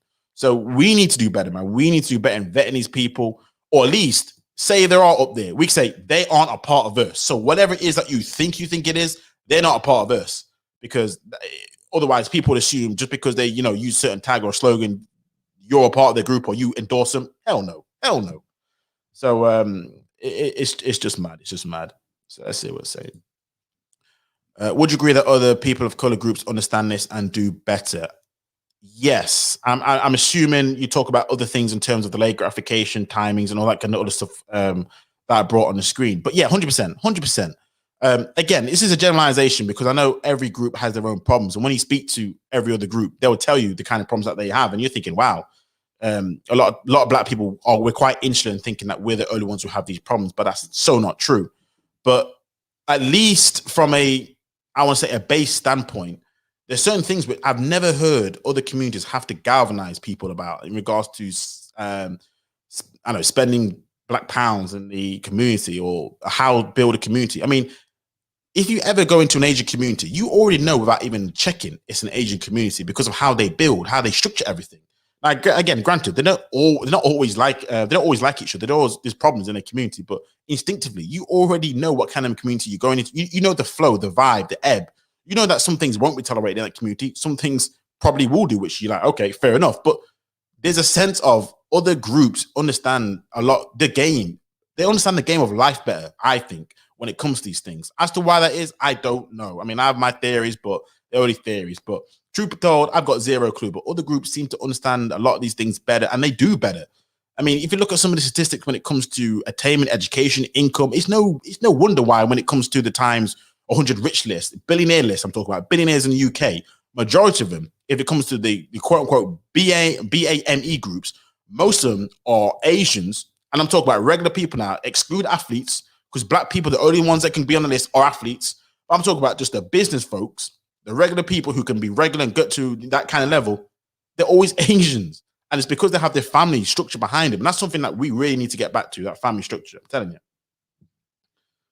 All right, what we got down here? A lot of black people expect a valid pro-black candidate to show up at a progressive pro-black platform, but without the political groundwork set, it is asinine. 100% agreed. 100% agreed. And it's funny how you said that, because I remember the whole commission, the race report, and I was going to do a video on this, and where they was talking about there's no such thing as structural racism, and they laid out their reports, the government did, and everyone was criticizing the report, and I say everyone, most people were criticizing the report, and it was making all types of song and dance and hoopla about, oh, that's all BS. And I was thinking to myself, okay, cool. What is your plans, or what is your exact reason why you disagree? What is it that you're looking for? Point by point, because I always hear black people complain the most, but I don't see the plan. I don't see the platform. I don't see anything. I don't see the legwork. And these are MPs I'm talking about here, not just any regular person. These are the MPs who should have the political groundwork. And a lot of times I'm like, unless I'm clueless, I've not seen these things, I'm just in the dark, I don't see a lot of this political groundwork being set. But then I'm like, why don't we do so? As I say, we're our groups, but our groups clearly get dissolved. But I just don't see a lot of it. It's just mad. It's just mad. But yeah, I don't know where KB's gone. I don't know. I think his phone may have died. I've got zero clue. Zero clue. Myth Twist. I got zero clue where KB has gone. So yeah, absolutely. But yeah, Sweetie, time management is essential. Gonna fix on this. Thank you, speaker. Yeah, no worries. Appreciate it. Make sure you like and subscribe if you're not subscribed already. But I've seen you on my channel beforehand, so no, I appreciate it. But yeah, time management is essential. I mean, time is something you can't get back. I mean, we talk about money, but money we can get back at some point. Let's just be honest. I know we hate to lose money. I hate to lose money, but money is something that we can get back in our lifetime. Time is something that all of us cannot get back. It's something we can't get back. So the fact that we see, and let's be honest, we really do see coming on time as being like a white trait when it comes to a lot of these functions, events, when it's on the job, how we see these things as, kissing the behind of white people, particularly when it comes to our jobs. That's troubling, man. That's troubling. And it's the reason why a lot of things don't get built. I mean, I remember when going to Jamaica to speak to my uncle, I was like, if you ever go to the Caribbean islands, the first thing you understand is what needs to be done to fix up the Caribbean. And a lot of these Caribbean islands are the same. They need decent roads. I mean, and the fact of that they haven't done it, and it took like the Chinese to come in and start building a proper motorway. I think it's like the first motorway. They're going to call it highway, of course, but a motorway after the tourism that these Caribbean islands depend on. And in order for your tourism to really ignite, you need good transport links. And a road is the most essential transport link. I'm sorry, unless you're going to be flying all over the place, which is clearly not feasible. And the roads are terrible. And there's no like Lincoln motorway. I'm like, how is this possible? But it's just mad. It's absolutely mad. But this is a part of everything. We're just late for everything to the party. We're late to everything when it comes to the newest things. We always hop on the train after the fact. It's just everything that we do shows up in things like time management, which is just we're just lazy people sometimes. And again, I'm generalizing. Don't get me wrong. I'm generalizing, but I don't know if anyone can disagree with that at all. I can't see that at all. But yeah, let me know if anyone wants to get on the chat. Vincent, I don't know. Are you hopping on at all? Are you chilling? You want to listen to my voice that we want to do? While you're in, eating? I know what you guys are doing, but like again, join the stream. Happy to hear your viewpoint on some of these things. Whether you consider yourself pro-black, what do you think it means? I'm happy to hear whoever's voice on the matter at all. If not, what I'll probably do is I'll probably speak for another sort of 5 to 10 minutes at all, and then I'll happily end the stream at all. But no, I appreciate you all coming out. I appreciate you definitely interacting in the chat at all. So let me know if you're looking to join the conversation, Vincent, or are you just happy just chilling in the chat? Come on out, Vincent. You of all people, I'm pretty sure you have something else to say. Pretty sure in regards to this issue at all. But yeah. And I was hoping to speak to Marathon Man. He's not on. I don't know if he's on the stream at all. I want to hear his viewpoints, or even RG at all. But no, that's cool. That's cool. I'll catch him another time. But yeah, no, awesome. So we'll see. But yeah, in regards to this whole pro-black, what it means to be pro-black, again, in terms of the urban definition, it's a lifestyle that encourages growth and development of black people as a whole, in regards to building wealth across the world. And again, I can't disagree with that at all. That is how I would consider pro-black. Now, again, I have to say this, and I've not really talked about this too much in detail, but that includes both genders, black men and black women. And again, what I've seen right now, and this is one of the parts of my real I may have to do a live stream on this, I swear down. But one of my real bugbears about a lot of this kind of stuff right now, and a lot of it is driven by gender wars and the pills, is just how divided we are as a gender group. So one of the things which I've realized, which would always stand this in horrible stead, is just how a lot divided, particularly in the West, to be frank, the gender groups are when it comes to us as a people. If we can't come together as black men and black women, at least to have a civil conversation about things, to move in the right direction, where we can at least, we're never going to agree 100% on how things should be run, but at least have some sort of civil discourse where we can actually, there always has to be an element of compromise. And this is what I find that people don't want to have. I find that when these conversations are always here, it always becomes but again, a blame game, similar to how the pro-blacks blame white people all the time. It's always a case of, when we discuss the issues, oh, it's the women's fault, oh, it's the man's fault, oh, it's the women's fault, oh, it's the man's fault. I know what we do right now is that we completely alienate one half of the genders by completely tearing into that other gender, because that's what we like to see right now, particularly what's going on right now around the socials. Everything seems to be just criticizing and blaming, to the point where it's like, how can you get somebody on your side? I'm not saying that everyone's above reproach. No gender is above reproach. No gender is above correction. But what I find interesting is, listen, if we want to talk about being pro-black, the first thing that we need to resolve is the family unit. And right now, the family unit is clearly under attack because of, feminism and etc. like that, and just how the world is going in right now, with all the stupidness and all the craziness that's going on right now. But if we as a group, because I see other groups not affected by this as much as we are. Again, it's not as if we're the only group in some sort of microcosm that feminism is affected. It's affected other groups as well, and other groups also having their issues. But sometimes, I don't know how it is, but they seem to be able to, at least from a male and female perspective, navigate better. Again, from the outside looking in, that's what it seems. I could be wrong, but when it comes to us, everything's on Front Street, and then everything just seems to just divulge into complete chaos. And I'm thinking to myself, how the hell are we going to come together? Because again, to be pro-black, you have to be for pro-black male, pro-black female. We have to be unison. We have to be unified. And it only seems like we can be unified under extreme oppression. I don't think anyone under slavery really was. I mean, there were a few people. I'm not going to lie to you. I mean, I've heard stories, but let's be honest. It seems that under severe oppression is the only time that we can actually have a true revolution or something that was take place. And like, do we really need something really harsh for us to actually come together as people? I mean, we see it all the time with the BLM, what triggered, I suppose, the recent BLM, because it's been out for a while now. But again, does it take a situation like that for us to come together? I don't know. Maybe it does. That's what we need. Some sort of tragedy that happens for us to come together. But it's just mad. It's just crazy. But yeah, there's no way near that we can ever be as a group pro-black anything if we can't be at least united in regards to our gender, male and female relations, gender relations. It's just not going to work. So whatever happens, it will always fall by the wayside, particularly if one group always wants to usurp the other group, or another group wants to, absolve themselves of any responsibilities or accountability. It's just mad what's going on right now. But that's how I see things. It's crazy. Oh, you're backstage. My bad. Let me just stream. What's up, man? You're coming through a bit choppy. Is it just me? Okay, yeah. Can you hear me? Yep, I can hear you now. Oh, yeah. I agree, with everything you said. You could have said it any better than I could have. Another thing I've also noticed, right, is that most of the pro-black agenda that we see, right, they communicate a whole lot of black hate, which is incongruent with the pro-black picture. For example, hating on black Christians or black Muslims, hating on, our LGBTQ counterparts, or hating non-American blacks, so we're seeing the xenophobia in this space, hating black men and also hating black women. Even with the hating black women, right, that branches off into multiple forms of nonsensical hate. But it's to be honest, well, if I have to sum up being pro-black, I'm gonna kind of say it's more of a it's more of a mindset.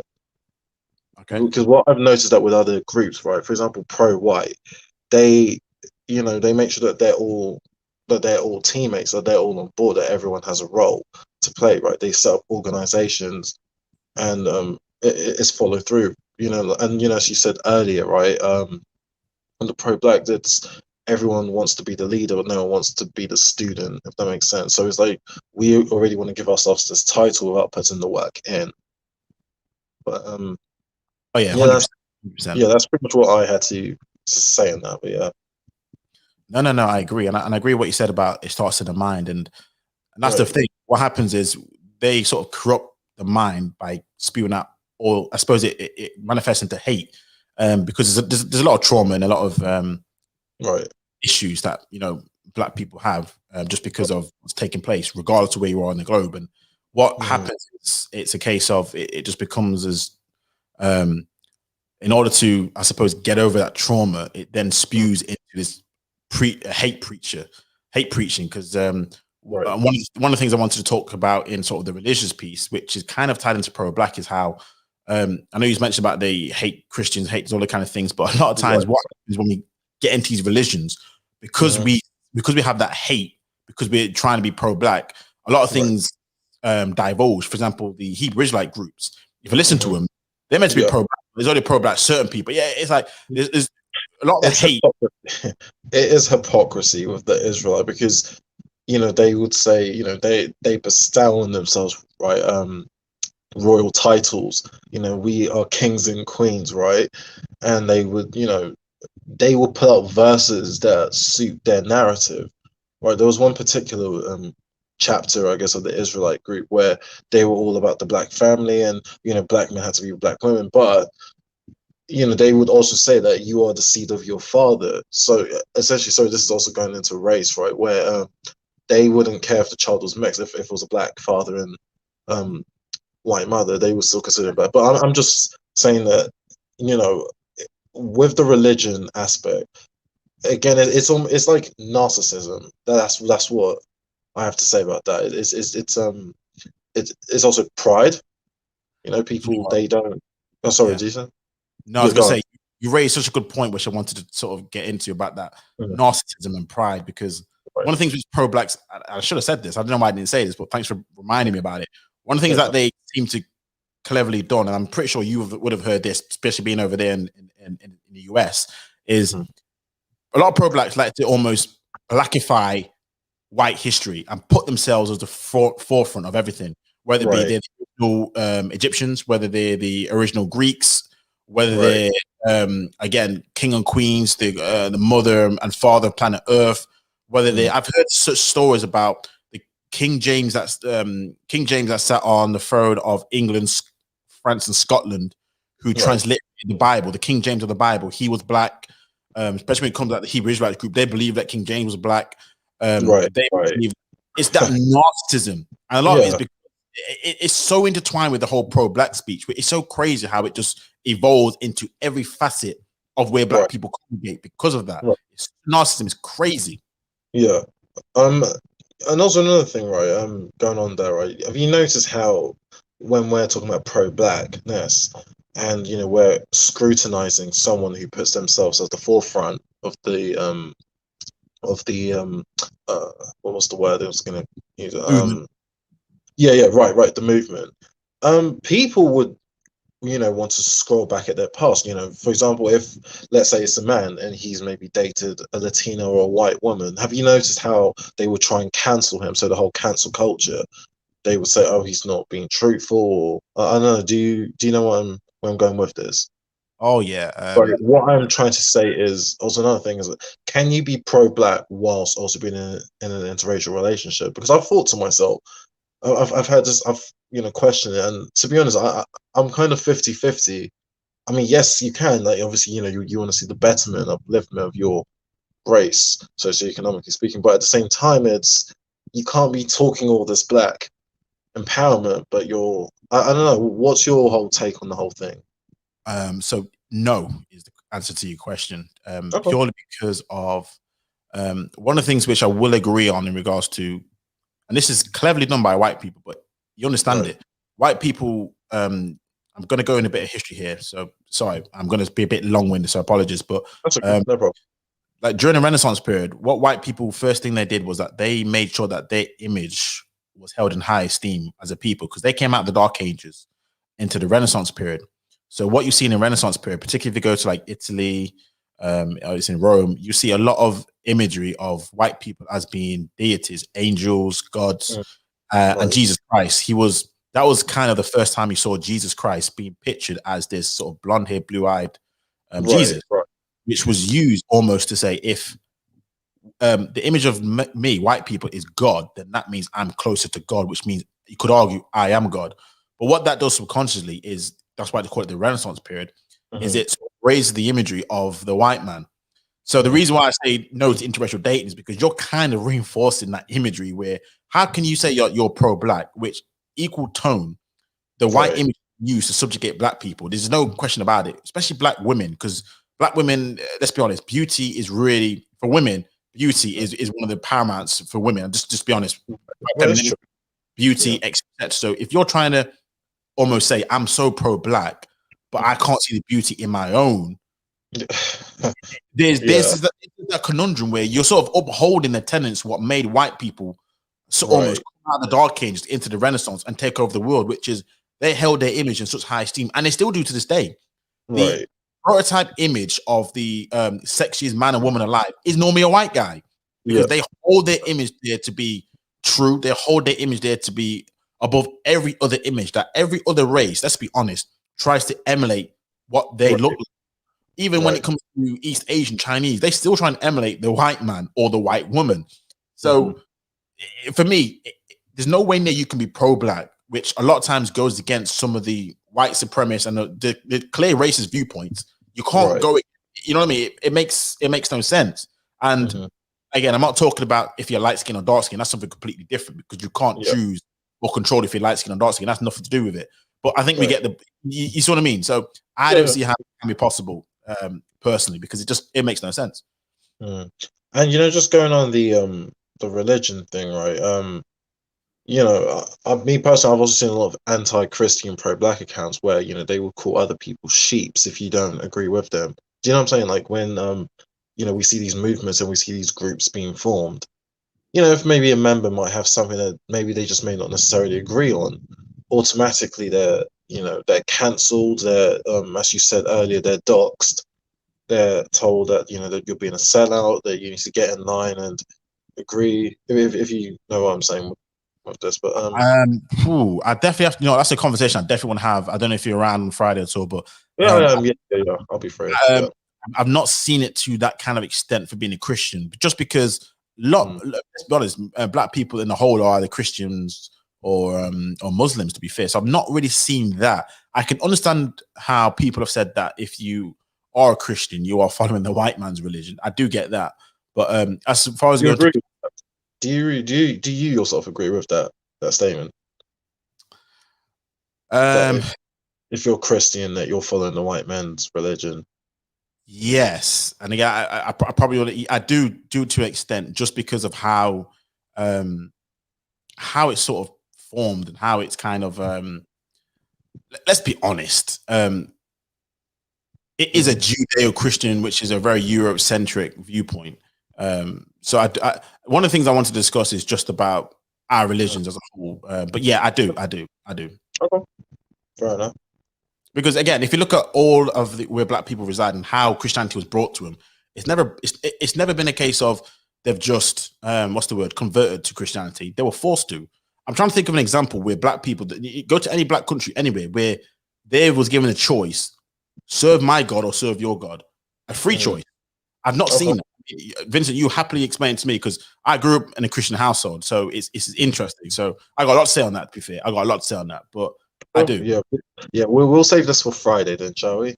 100%. But in regards to what you say about the whole pro-black and the mentality and everything, like how it starts in the mind, I disagree. Right. I agree with everything you said there, because it is all about the mindset. If you change the mindset, a lot of the outward actions will change with it.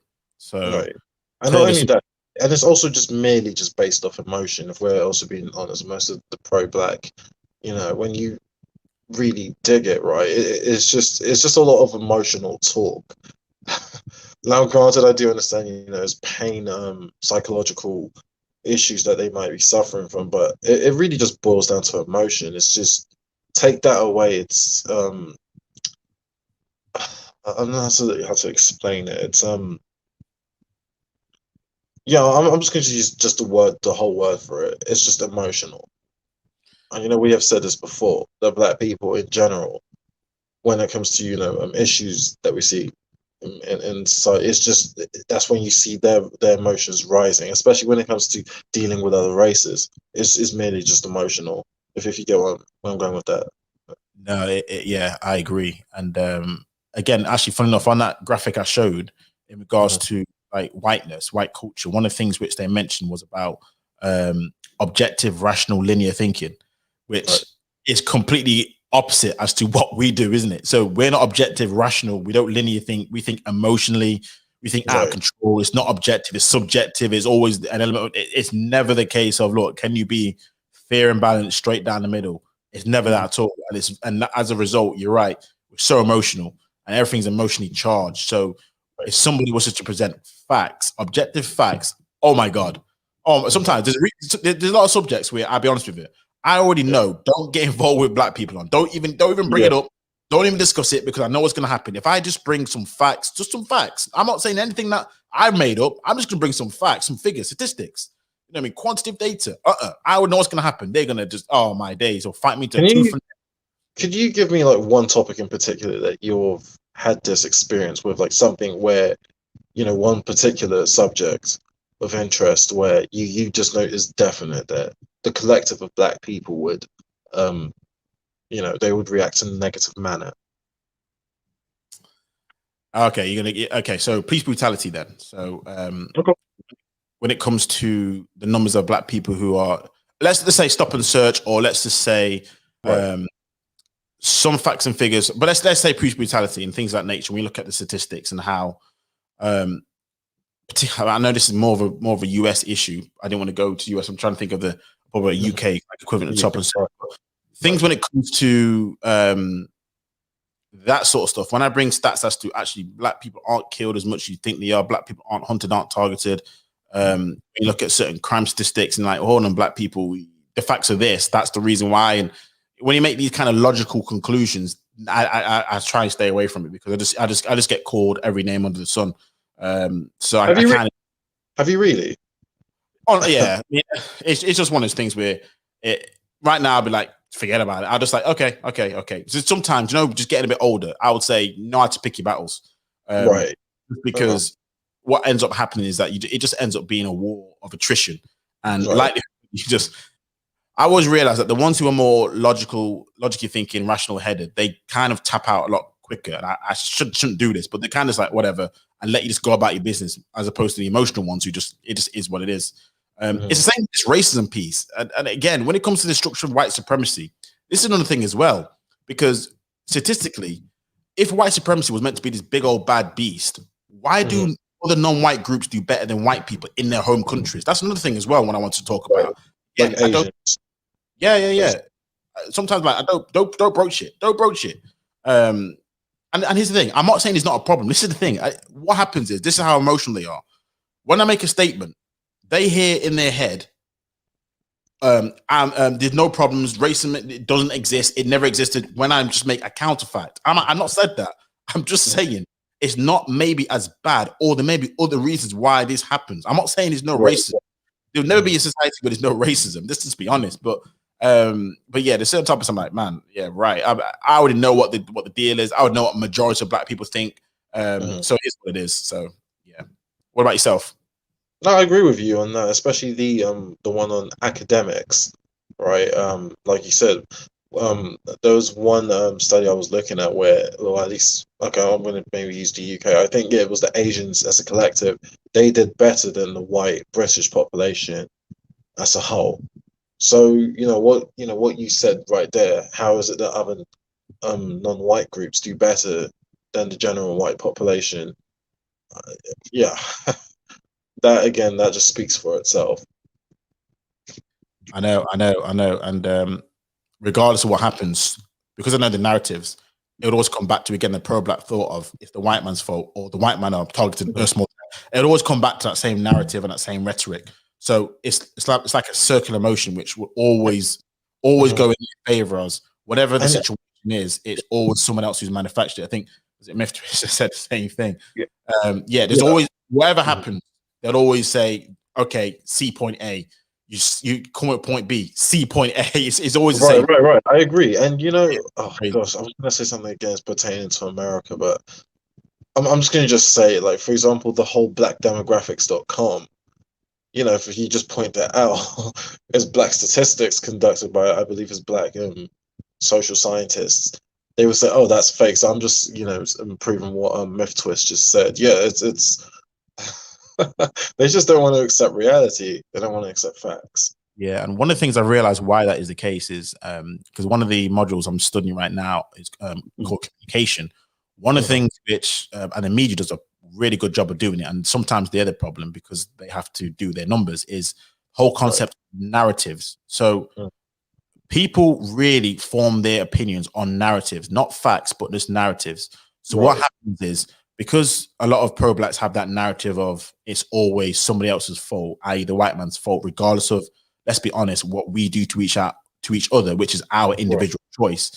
If I impregnate 5 different women, it's not the white man's fault as to why out of single child wedlock rape out of the roof. It's my goddamn fault on my penis because I'm not using the right head. But what happens is, because the narrative is so strong, people can't just rationalize the fact of actually there's some accountability here, because their narrative, what they've been preached, what they've been institutionalized, what their media's been telling them is it's not your fault. Whatever happens, it's not your fault. There's always some sort of boogeyman. There's always something there which a lot of times absolves each other. When it comes to a collective race, that means it's not our fault. However, that only is the case when it comes to the collective black race argument. I've always found this to be the case is different.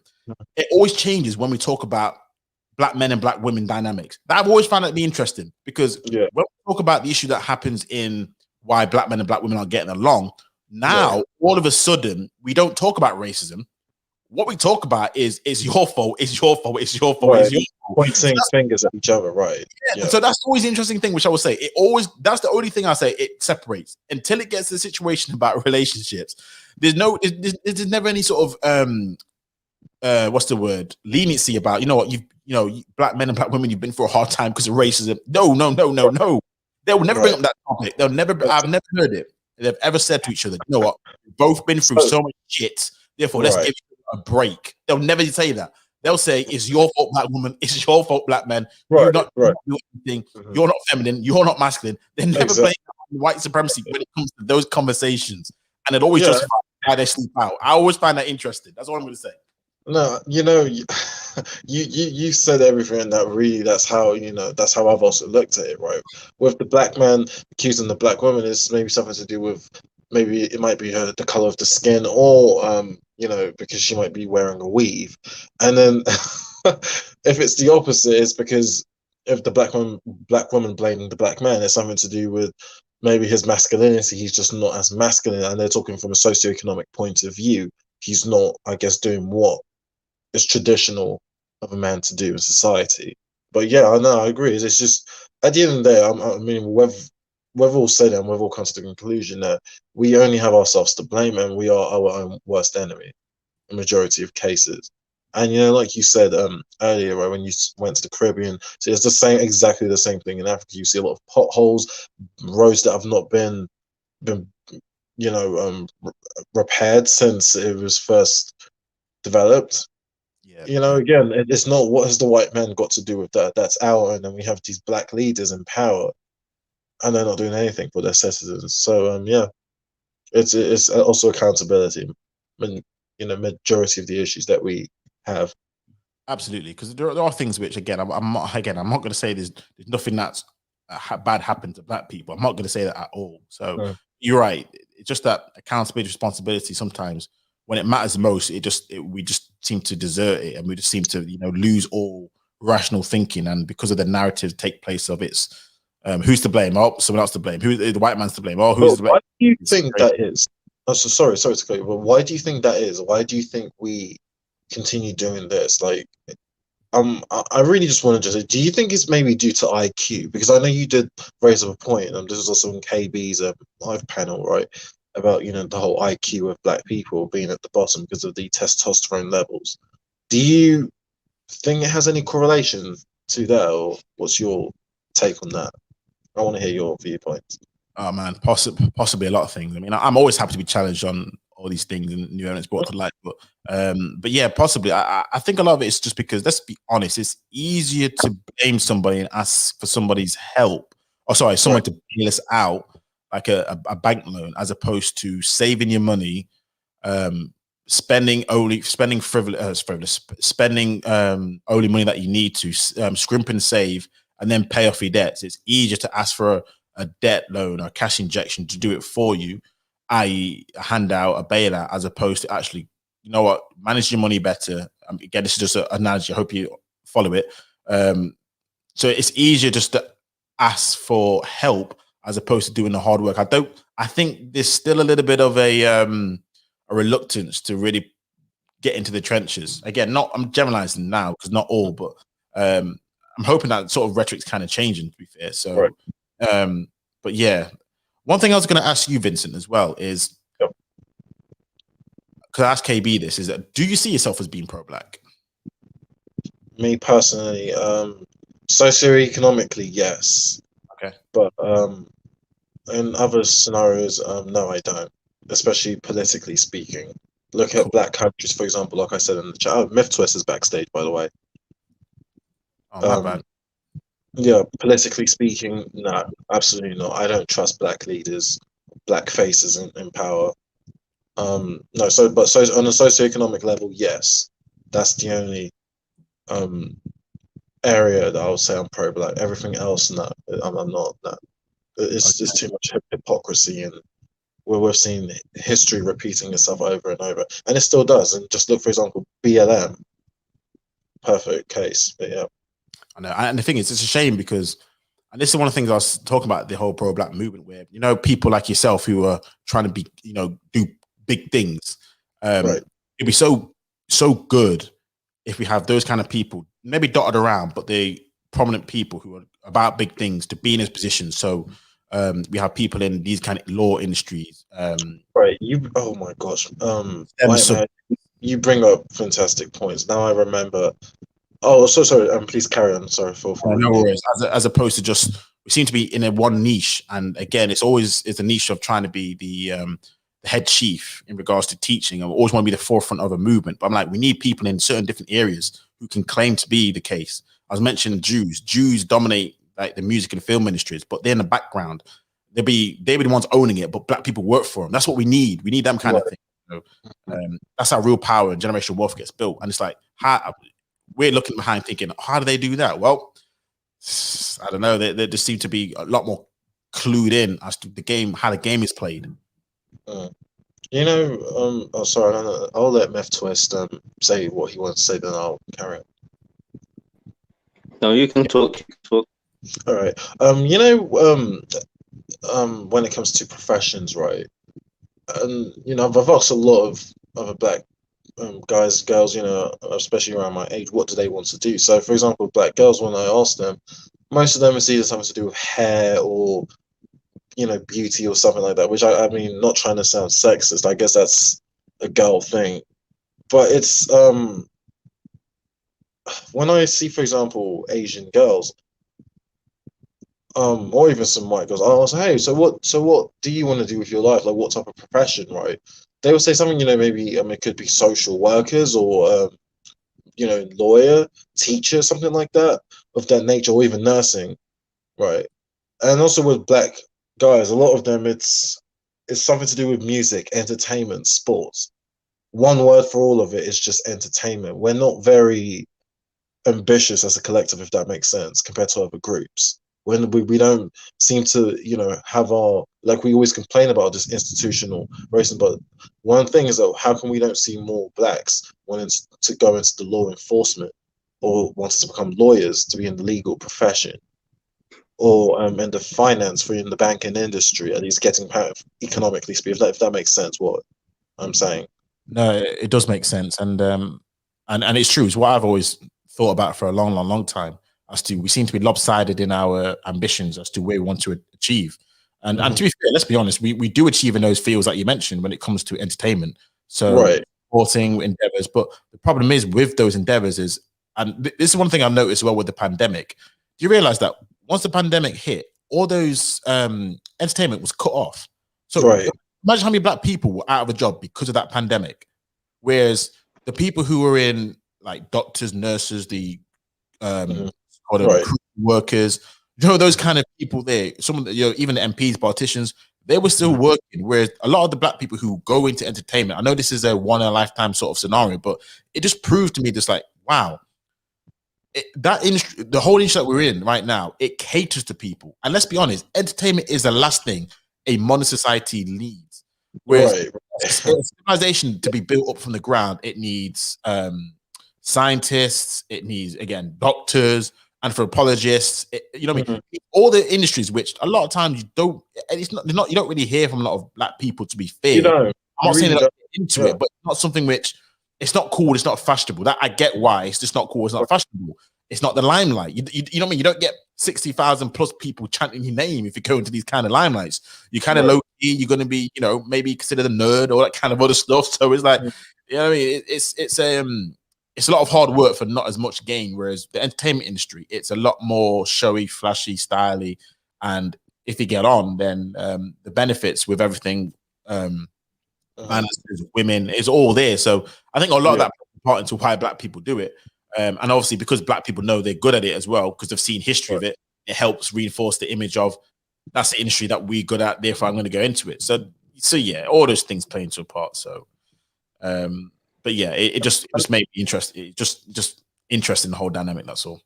And the funny thing is that, like, a lot of this, you know, the thing that I said about the profession that they're interested in, why not channel it into professions that, you know, are actually legal and more socially respectable. For example, I'm just going to use an example. Like, you see a lot of in the black community when we hear about weed dealers or drug dealers. Why not just become a cop? Like, that's more. I mean, it's the power. I guess you're on the streets. I'm just going to just be very simple. Like, yeah, you can hold a gun. I guess you're in that profession and you can't be stopped. If that makes sense, if you know where I'm going with this, it does. But the thing is, I understand both perspectives because let's be honest. What's more enticing? A cop who probably earns about 40K a year, or a drug dealer where you can make a lot more peas, a lot more quicker. How much does they really make? I'm completely clueless on that. How much do they really make? In all honesty, I mean, it would depend on who it is, I suppose. But I mean, stereotypically, let's be honest, they're the ones you can get quick money easy. I mean, to be a police officer, you have to jump through a lot more hoops as opposed to, you know, slinging some weed somewhere. It's a quicker, easier profession, and it's quick and easy money at a younger age. So a lot of things are just enticing. Plus, it's just, I don't know, that rebellious nature that a lot of us seem to have as well. You're asking people to go to a very, very, very. I mean, some people say it's just, you know, racism. All these things play a part into it as well. But yeah, I get what you're saying. It's just from a young person perspective, that's never the most enticing offer. I'm not saying not for all, but, you know, majority. Myth Twist, welcome to the panel. I know you've been listening for a while. What are your thoughts on this issue so far, on this topic? Hello? Hello, yeah, we can hear you. Yep. Yeah, what's up? Okay. Yeah, hi. Yeah, it's a good topic. It's a very good topic. This is your first live stream, isn't it? Yeah, man. Yeah, it's good. It's a good topic to do. It's good to do things that are more thought-provoking a lot of the time and stuff. So, but I mean, in general, you know, I guess a lot of the time, I mean, most of the things you both have said, you, Vincent, even KB, when you for a minute, I agree with a lot of the stuff I've heard. And the one thing I was thinking about that Vincent actually just brought it up was to do with the things that people are interested in. Because I used to always complain about this to people I know about how, like, you know, why is it everyone, you know, all these black boys want to do music and whatever. I kind of slightly disagree with what he said about what you said, Vincent, about the black women. Only because, to be honest, I do tend to see them more likely to say, I'm going to be a lawyer or something, if I'm going to be honest. But and I'm not saying that to defend them, but it's just, to be honest with you, that's just honestly what I've seen. I'm not even saying that's necessarily the best thing, to be honest with you, because it depends on how these things play out. Like, the issue is that the to do with what you said about it being lopsided, you know, it's going to be lopsided because the culture is lopsided. Even when it comes to entertainment, the things we do is lopsided. Okay, so you're going to be in a film. What roles are you as a black person going to be playing realistically? You get what I'm saying? I think the last time I saw, there's probably been more recent examples, but the last time I saw a black character in a role that I thought was kind of non-stereotypical was like this black nerd type of character. I'm not sure exactly what his field was. Probably some type of, you know, biologist or something, which was in what was it? Kong Skull Island. That dude that was in there, and his love interest was like some Asian girl who was some nerd as well or something. They were both side characters. They weren't main characters, but that was like one of the few times I saw something. I was like, okay, well, there's a black guy in a film like this where he's not, you know, he's not the warrior or whatever, but they still had Samuel L. Jackson there to fulfill that role. You know what I mean? So, which is fair enough. But, you know, what I'm trying to say is that there has to be more diversity in terms of even entertainment, because even there, it's very narrow. So it's like, yeah, black people might go into entertainment a lot, but even in entertainment, they're not spread out. It's like, it's all the same thing. I mean, look, you got to think, there's so many things in entertainment. There's not just movies. There's not, you know, there's books, there's comics, right? There's cartoons, there's animations, there's anime, there's all kinds of different things. Black people aren't in most of those other things. They're in just very few sectors of entertainment. Like, and then even within those few sectors they're in the same types of little roles most of the time. So it's like, it's just narrow, period. And again, that's because of the culture. The culture mostly rewards and encourages a very narrow perspective of what a black person is and can be. And we all know that if you try to go outside of that, you know, you're going to usually face some sort of resistance or some sort of like, oh, you're not this, you're not black, or, you know, I think it's died down a bit more recently, but it's still always kind of there. When you say resistance, right, would you say it's, I mean, yes, I do agree, because I've also seen it from fellow black people. They would say, why would you do that? Why not just do music or that? Would you say we also get that from the non-black side as well? Do you think we get resistance from them, Left Twist? What, like resistance to trying to do something non-stereotypical? Yes, yeah. For example, I'm going to use me, for example. I'm aspiring to be an airline pilot. I'm just saying, like, in a sense, would you say I would get resistance from them more? Well, I don't know. Have you? I mean, that's the real question. Have you, in your experience, gotten resistance from that? I would say that it depends on what you're doing, but in your experience, have you seen that? I've had one person, well, one client, he told me that I'd probably be best suited to be a flight technician, and I checked him very quickly, and I told him that I don't think he's good as a professor, that he'd probably be better as a teaching assistant. But to be honest, I mean, no, it was just him, and he was in his late 60s, so, you know, we can probably blame on the stereotype. But other than that, you know, I've been seeing a lot of scholarships for young men of color to become airline pilots, so I'm going to obviously jump up and all that. But in general, no, I have not. No, I haven't. Yeah, because the thing is, first and foremost, they're not going to do anyway, most of them, unless they really got some balls. Because right now, that's just, there's no way you're about to say something like that as a white person, especially. Like, you're not going to say that. But I don't think, like, I'm going to be honest with you. I've noticed with myself, when I will talk to people who ain't black about the things I do or I'm interested in, it depends. A lot of them, it's like, it's all good, whatever. And that goes with black people as well, to an extent. Like, most people generally are positive, but there is always, with a lot of people, this undercurrent of like, you know, like, why are you doing that? You know, or you get people asking kind of questions where you can tell they're slightly trying to figure it out. Now, personally, I don't really care. I don't take offense to that, because I understand reality, and I know how humans, you know, how people tend to be. If people see something that's not the norm, they're going to want to know what's going on there. And I don't see that as a bad thing. It's just, it is what it is. Like, a lot of people would take offense to that. But I do realize that for some people, will become like something that a point of contention, where they can't stand you and your presence, because you, especially, I will say, especially a lot of black people, again, because you represent everything that they think isn't possible. When they say these things like the system, this or and you're showing that you can surpass that, that is going to really, it's cognitive dissonance. That's an issue, because now you, just by existing, you know what I mean? You're like, you're basically saying, yeah, like it is possible. Because what I've noticed is a lot of the black people who will maybe sometimes make it to good positions, the thing that really gets on my nerves is this thing that I think was like this kind of hood sympathy or whatever, where they came up and they did things that was nothing, you know, street, nothing like that. But then they've always got to kind of make excuses for the people who are living like that.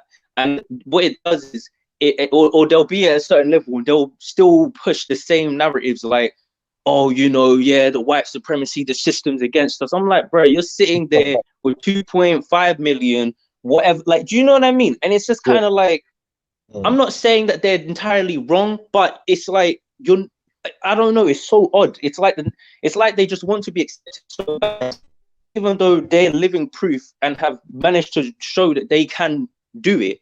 They still want to push the idea that, oh, you know, it's like this insurmountable task. Hey, Mefto, sorry, your speaker was kind of going a bit choppy towards the end of what you were saying. Was.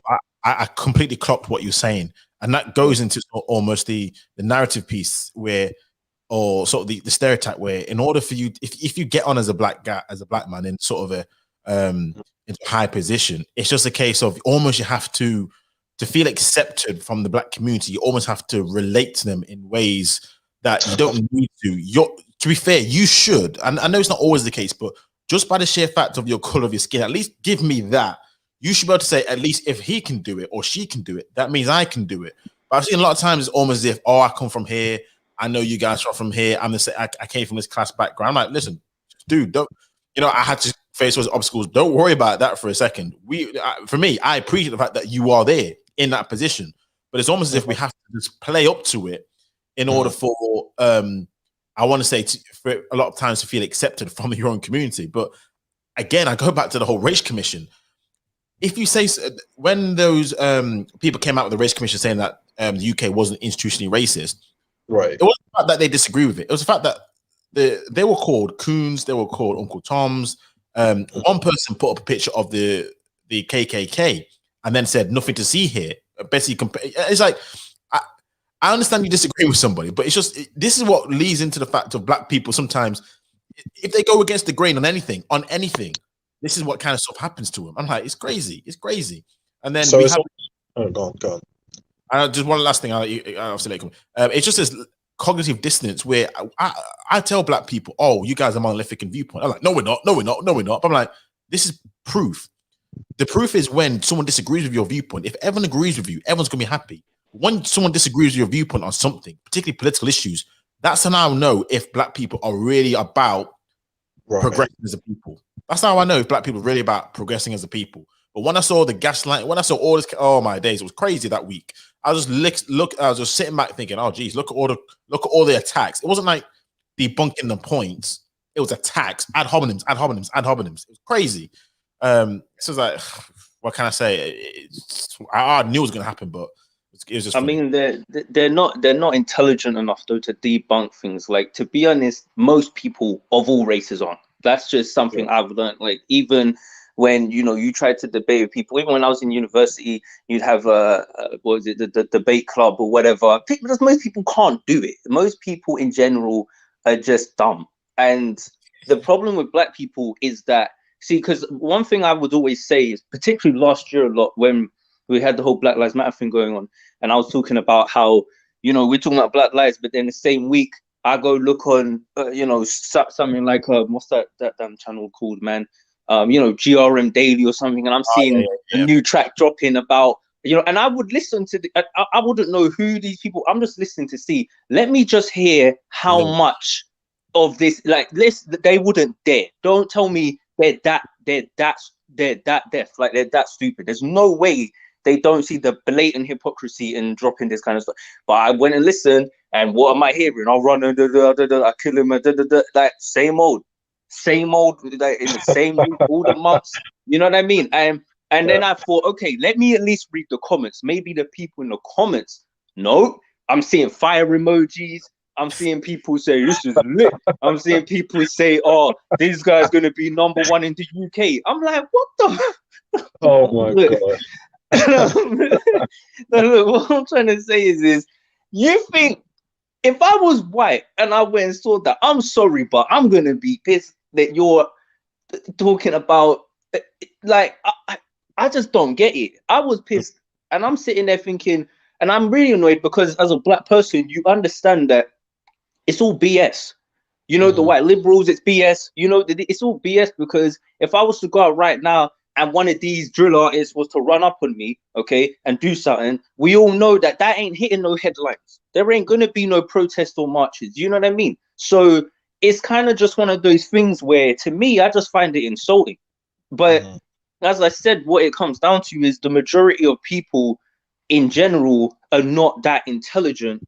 But the difference with other communities is that their dysfunction doesn't rise to the top and represent them. So, like, for example, when I would bring up this whole point about the music and how it kind of promotes this dysfunction, people would say, oh, but white people have killing in their media, you know, in all their action movies, they kill people and blah, blah, blah, blah, blah, blah, blah. And I'm like, see, the fact that you can't make the distinction shows that you don't get the nuances, because the difference is I don't hear white people running around saying they want to be a driller or a chapper. I don't see them saying that, you know, like, oh, it's, you know, trapping is great, or talking about like, you know what I mean? Like, it's not celebrated en masse. Now, are there some white people who celebrate that? Of course there are.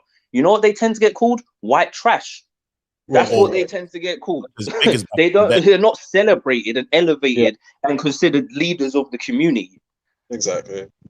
No, 100% agreed, and that's the difference, isn't it? It's like white people, at least at the best of times, will try and hold a white standard as being the forefront of white people, even though we know who white people are, what they're about. Because again, everyone has fuckery, we get it, but they don't allow their fuckery for the most part. I know this woke culture, we could argue about that, but they don't let that kind of stuff get to the forefront and lead the charge as to this is what it means almost to be black, to be white. For example, I remember back in the day when Marilyn Manson was, apparently his music was credited to have caused deaths in the white community. It didn't take white people 5 years, 10 years to think, I wonder if this music has any link to people actually killing themselves. It took one death for them to go on a crazy frenzy and like ban Marilyn Manson and denounce him as being a Satanist and all this kind of other stuff. Whereas grime music, drill music, how long has that been in existence? And yet I've seen comments of black people trying to fight for drill music as if this is not what causes a lot of the knife crime that we see. And here's the thing. I'm like this. Listen, white people wouldn't even have that argument. They would completely ban it, then have the argument. We have the argument while all the shit keeps happening with all these people getting killed. It's just backwards. It's just backwards. So, yeah, it's crazy. I want to say something. I think it was you, White Matters, that said it earlier. You said when black people are in those top positions that it's or was it Meth Twist? I don't know which one of you said it, right? That it's like they have to cater towards black people, at least in the black community, right? If they don't do that, they would be called a sellout. They would be called a coon. And I'm just going to use a real perfect example. Again, it's in the US. That's what. I don't know if you guys know Ben Carson, the brain surgeon, the one who was the oh, you do? Right. I know, yeah. Most of what he says, it does not sit right with a lot of black people in the black community. He's seen as set up, but he's married to a black woman. He's done very well for himself if you look at his career, but he's the complete opposite. So again, right, this goes to say that you can't really win on either, if that makes sense. Because like me, go on. No, yeah, go on. No, I was gonna say like when you said like when you see a black person, it's like they cater. Because me, for example, I'm sometimes I go to this flight school where I do my in classroom studies of aviation, and I think there was a tour for high school, secondary school kids. I think 3 of them, they were black. They look like the stereotype, the walking stereotype. I didn't necessarily smile. I just gave everyone the same treatment. I didn't do that nodding that black people tend to do. So I've done it myself a few times, but You know, they were just, you know, one of them had earphones on. You could hear like some blasting rap music, that sort of thing. And I just looked at them, and to me, they just weren't serious. And I don't know, you know that attitude where, you might be the only black person with a group of white people, and then some other blacks come in, and then I guess they're looking to you to see if you would, at least acknowledge them. I didn't do that at all, because I don't acknowledge trash. I've been I've been called a snob, a classist. I've been called a coon plenty of times, and I still do up till this day. Recently, actually, my college and my seminar, my group of black students, because I disagree with something. Yeah, I didn't do that. But versus if I did, and I acknowledged them, I was, because my other counterparts, they're all white. So there's 11 of us in total, 10 white. I'm not sure 9 white dudes, 1 white guy. I'm the only black guy. But given tour around, I just didn't really pay attention to them, because I looked at them as failures, as an embarrassment, someone that cannot represent black aviation excellence. But I noticed that their attitude, they will give me the side eye. I could see it through the corner of my eye. Or if I had my back turned, I could feel, their eyes burn into the back of my head. Like, who does he think he is? Is he that uppity N-word? Or, that sort of thing. Just the way, people view Ben Carson, that's how I've been viewed. What do you have to say about that? Why it matters, or Myth Twist? What's your, because you once said, that if you rise to the top, you have to essentially, they tend to, pander, but what about when they don't? What does that make them? Or if you guys can finish off or go over what I was saying. Well, it's all those, all those things, all those names, snob, coon, blah, blah, blah. Yeah, it's true. Maybe from their perspective, maybe that is what you are. Like, I remember when I was in school, I'd get called an Oreo or a Neek or things like that. I used to sound really, really white, as people would say. And that changed once I was at that school. I still do, to an extent, more so than the average black person in London. But at the end of the day, like, look, to an extent, I get where they're coming from, to an extent, to the point of where they're thinking of it like, well, you like, if they feel as though you're devoid of what they view as blackness, it's almost like you're not relatable, right? Now, Right. Yeah. the issue, like, because what that is they're struggling to understand how you could be for them if you don't reflect what they consider to be black, like black culture and black whatever. If you're not a reflection of that, then you can't possibly be for them. And because you can't relate to them. This is why, like I said, when people reach these positions, they feel like they have to always, like, look, there's people who I know who've done very well, and I know their backstory, and I know it ain't what they tell people it is. They'll say, oh, I had to deal with this. There was a guy who got kidnapped on my block. No, none of that shit happened. But you have to say that shit happened because you want to make it seem like you came from the real gutter, so that people, Right. so people respect you. It's like this concept I once heard someone say is like, if you don't have some nigger juice, then black people, a lot of them just ain't going to listen to you. And it is true. I've found that when I, started to sound a bit more like what people wanted me to sound like, people listened to me more. Black people in particular, anyway. I'm going to just be honest, they did. And in a way, it's kind of made me think, is that like a necessary evil if it's going to get some momentum? Like, I don't like that they do it, right? But is it necessary evil? Now, because to what you're saying about, what about the people who don't do it? Well, the question is it effective? Because it doesn't seem like it in the same way. It's effective for them as an individual, but in terms of for the community, it isn't, because most people can't take it in. Now, the way I see it is the only way to really handle that is to either separate yourself and create a completely different, distinct class of black people who just don't have that problem, where you all relate to each other, or you're going to have to conform and mold if you want to move the people who, because they're not going to change. Most of them, they're just not going to change. So I agree with everything you said. And I think that's what it is, because I'm not. I'm going to be very honest. I don't cater. Or I would never bow down to degeneracy or trash. It is not something. And to be honest, I'm also. I've also of the opinion that I really think that there needs to be a distinct class within the black race. Those that are progressive and moving forward, and they are about what's the word? I just had it right now in my mind. Just being proper in life, like not being the stereotype. I guess Right. how the average And of other races are. Moving forward, wants to aspire high in life. If that makes sense. Yeah, there's a right. And word for it that black people. It's called the bourgeoisie. I don't know if you've heard of that word The before. what? Sorry, yeah, Can you say again. The bourgeoisie. It's a French word for French.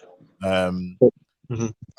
upper class, I suppose, and it's used as a derogative term for black people, like uppity Negro, basically. Are you serious? Oh, okay. I've not heard the word bourgeoisie. So whenever they talk about No, the black no. bourgeoisie, Oh. it's kind of coded as opposed to in terms of a kind of an upper class type of black person who maybe, again, What? the negative connotation, they think they're better than other black people. So a lot of times they call it the black bourgeoisie. Okay. And Well, would probably be one of those people part of it. Yeah, okay. it's synonymous. It's synonymous with aristocracy, basically. That's Can Okay. be, One. yeah. Okay. One. I have heard the word bougie, but bourgeoisie that you just said. that's like Yeah, say it comes from it. Yeah, it comes from it. Oh, okay. Oh, right. Also, second, right. I'm not gonna look down on someone because of their club, because one of my good friends, and he, I think, yeah, when I went secondary school with, I know he was in council flat and he wants to study. He's doing engineering at the moment, and I'm really good friends with him versus other individuals in the same, in his block of flats, right? They just dropped out after, I think, even before A level. They were doing weed and all that other stuff. But it's not that. I'm just I want to just only mix with blacks that are about aspiring and, like King Richard says, getting power in life, not doing degeneracy or trash or being the stereotype. So yes, I'm going to be honest. what if they're getting I do look powerful down. I do degeneracy? look down on a lot of black people when I see that they are about that BS in life.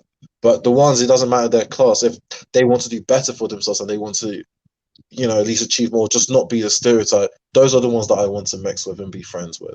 But I was going to say, because in answer to sort of your question, I mean, I don't know what it is. Depending on what mood I'm in, it depends how I answer your question. Because one thought, or at one time, or certain moments I'm with you, I'm like, why should I have to sort of lower my standards? Why shouldn't they raise their standards? right. Why do I have to go down as opposed to them coming up to me? It's like, at the end of the day, they're the ones doing the morally wrong thing. So I don't understand why there's this sort of what's the word, pressure, if you like, for black people to sort of take other black people on. However, Right. here's my other thought process, because sometimes I'm like this: why can't we help other black people? Because if we sometimes are our own worst enemy, then that could also hurt us in the long run, where we end up alienating people who could be on that right track, but they just need that mentor, or they need that little bit of a push. We talk about role models in the black community, and it's not great role models. And of course, when people are already on the fence of being disenfranchised, what we may do as being, if you want to be called, the bourgeoisie, uppity Negroes, thinking that we're better than everyone else, we may push them to a spot where we basically castigate them and say, well, that's who you are now, as opposed to, can we take who we can take, who may want to work, they just need a mentor, just need someone to guide them and show them better, as opposed to saying, we've already written them off like white people have, therefore you're not going to get anywhere in life because I may not like the way how you dressed, or the music you listen to, or how you dress, that kind of stuff. So there's two parts of it, depending on what mood I'm in. But a lot of times, sometimes it does take that person just to be that bridge, that gap between, to say, you know what, why not? Why can't we help each other? Why is, you know what I mean? I'm not saying you have to. This is the thing where it shouldn't be compulsory, but sometimes I'm like this. We can also hurt our own people by saying, you know what, we're going to alienate them by writing them off, and then before you know it, they're doing the exact same thing that we, said they was going to do, and it becomes like a self-fulfilling prophecy. So that's sometimes I'm in two minds with that one. I mean, the thing is though, is that if we're gonna use other groups of people as a standard, you have to look at the model of how they do things. They all have people at the bottom. And so they all have an upper class. They all have people who don't tolerate the BS that the lower class do. So if black people we don't have that. It's the other way around. We have the dysfunction at the top. So if that's the way how we're running things, that's going to consist. We're never ever going to get out of this situation, because the people who should be getting respected don't get the respect that they should be getting in that community. So what are they going to do? They're going to remove themselves, even if, as you said, even if the Vincent, when you were talking about, you know, the guy you were talking about, is saying that he's got a black wife. Even if they do that and they're trying to put out information or trying to help in some way, if all they're going to get is tons of backlash, you know, I mean, you can say, "Oh, I'm fighting the good fight," but if I'm just going to be honest with you. I personally see certain actions as just stupid.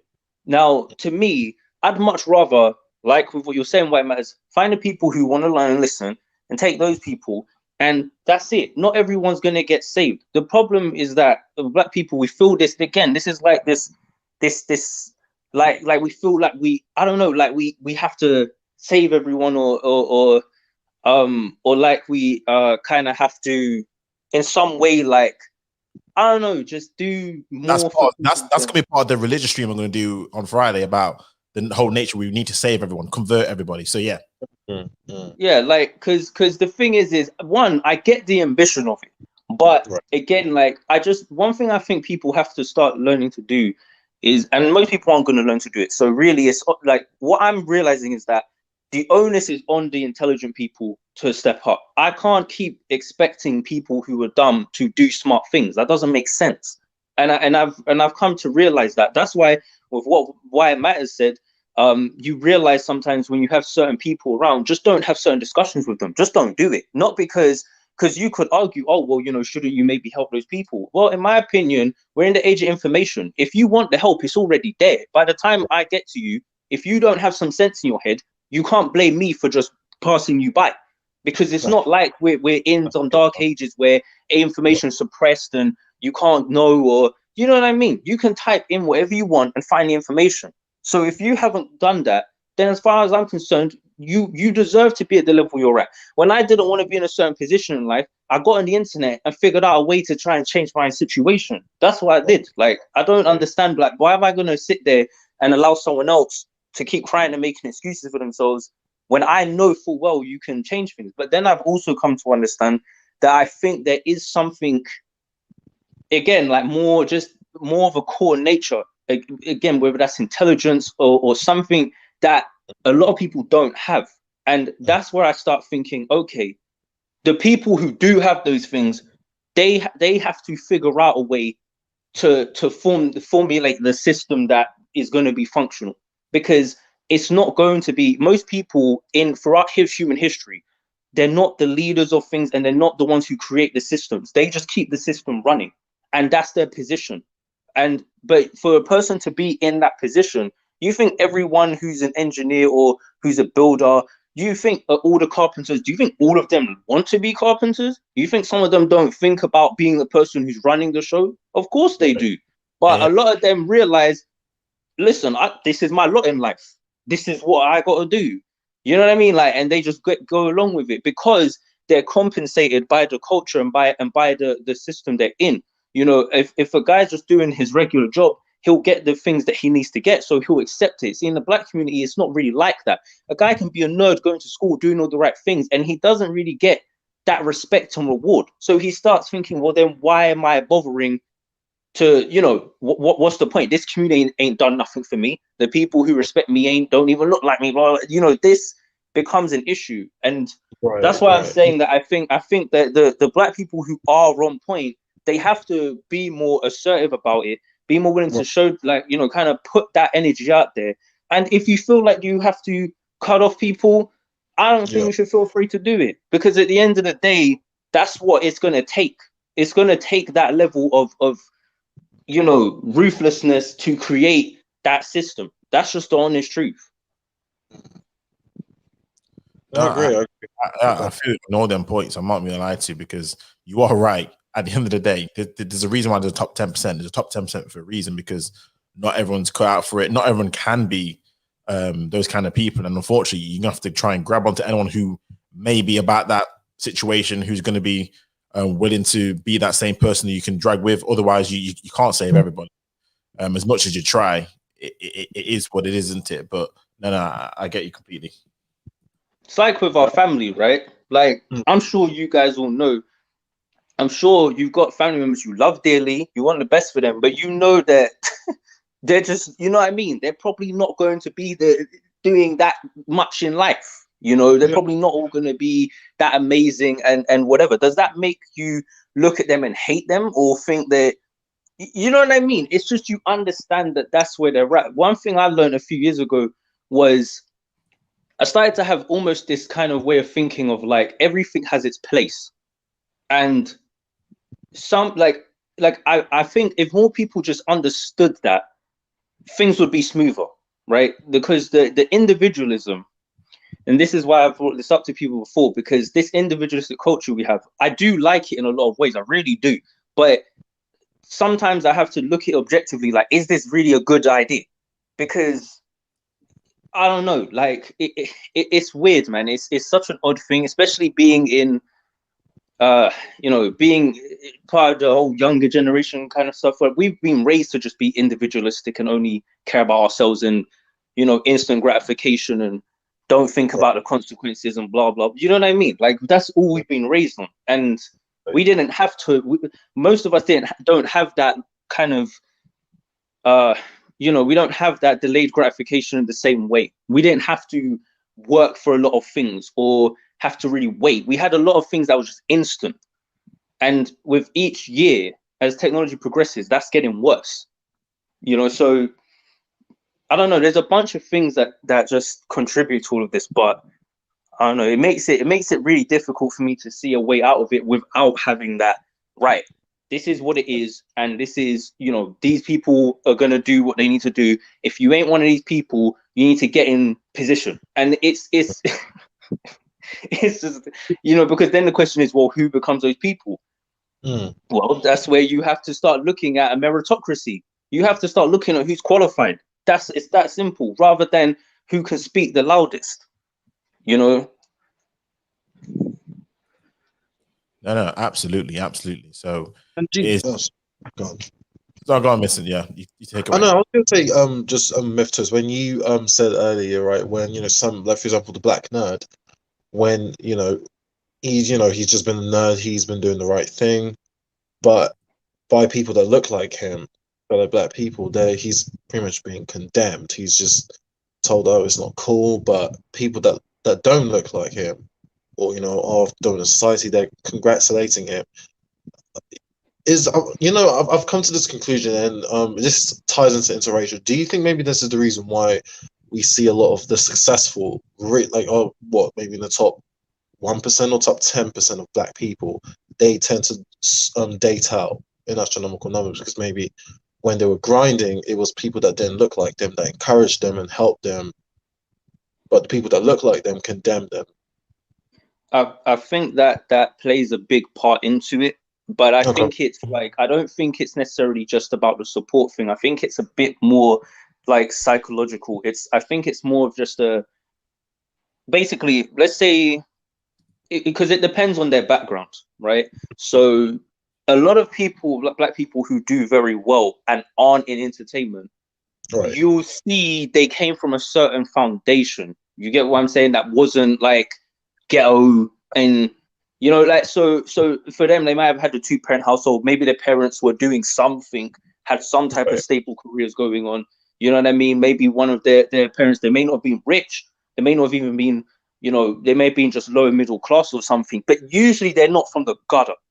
That's what I've noticed anyway. So that already is a little different. Now, if their parents have got a bit of money, usually that means they're not living in necessarily the most ghetto of areas. So they might be just naturally around more people who are non-black. So growing up, they're going to just see more of that. That's what they're going to kind of be more attracted to. When I was in school, when I was younger, I went to a white primary school. I just liked white girls because that was all I saw. When I saw black girls, the few I saw, they had this attitude and I didn't like it. it wasn't because they were black. It was because the way they behaved, I didn't like. And I was like, I just didn't know any different. I just know, well, this type of girl, she's not as annoying to me. This one is more annoying. You know, there was one black girl I went out with and I liked her.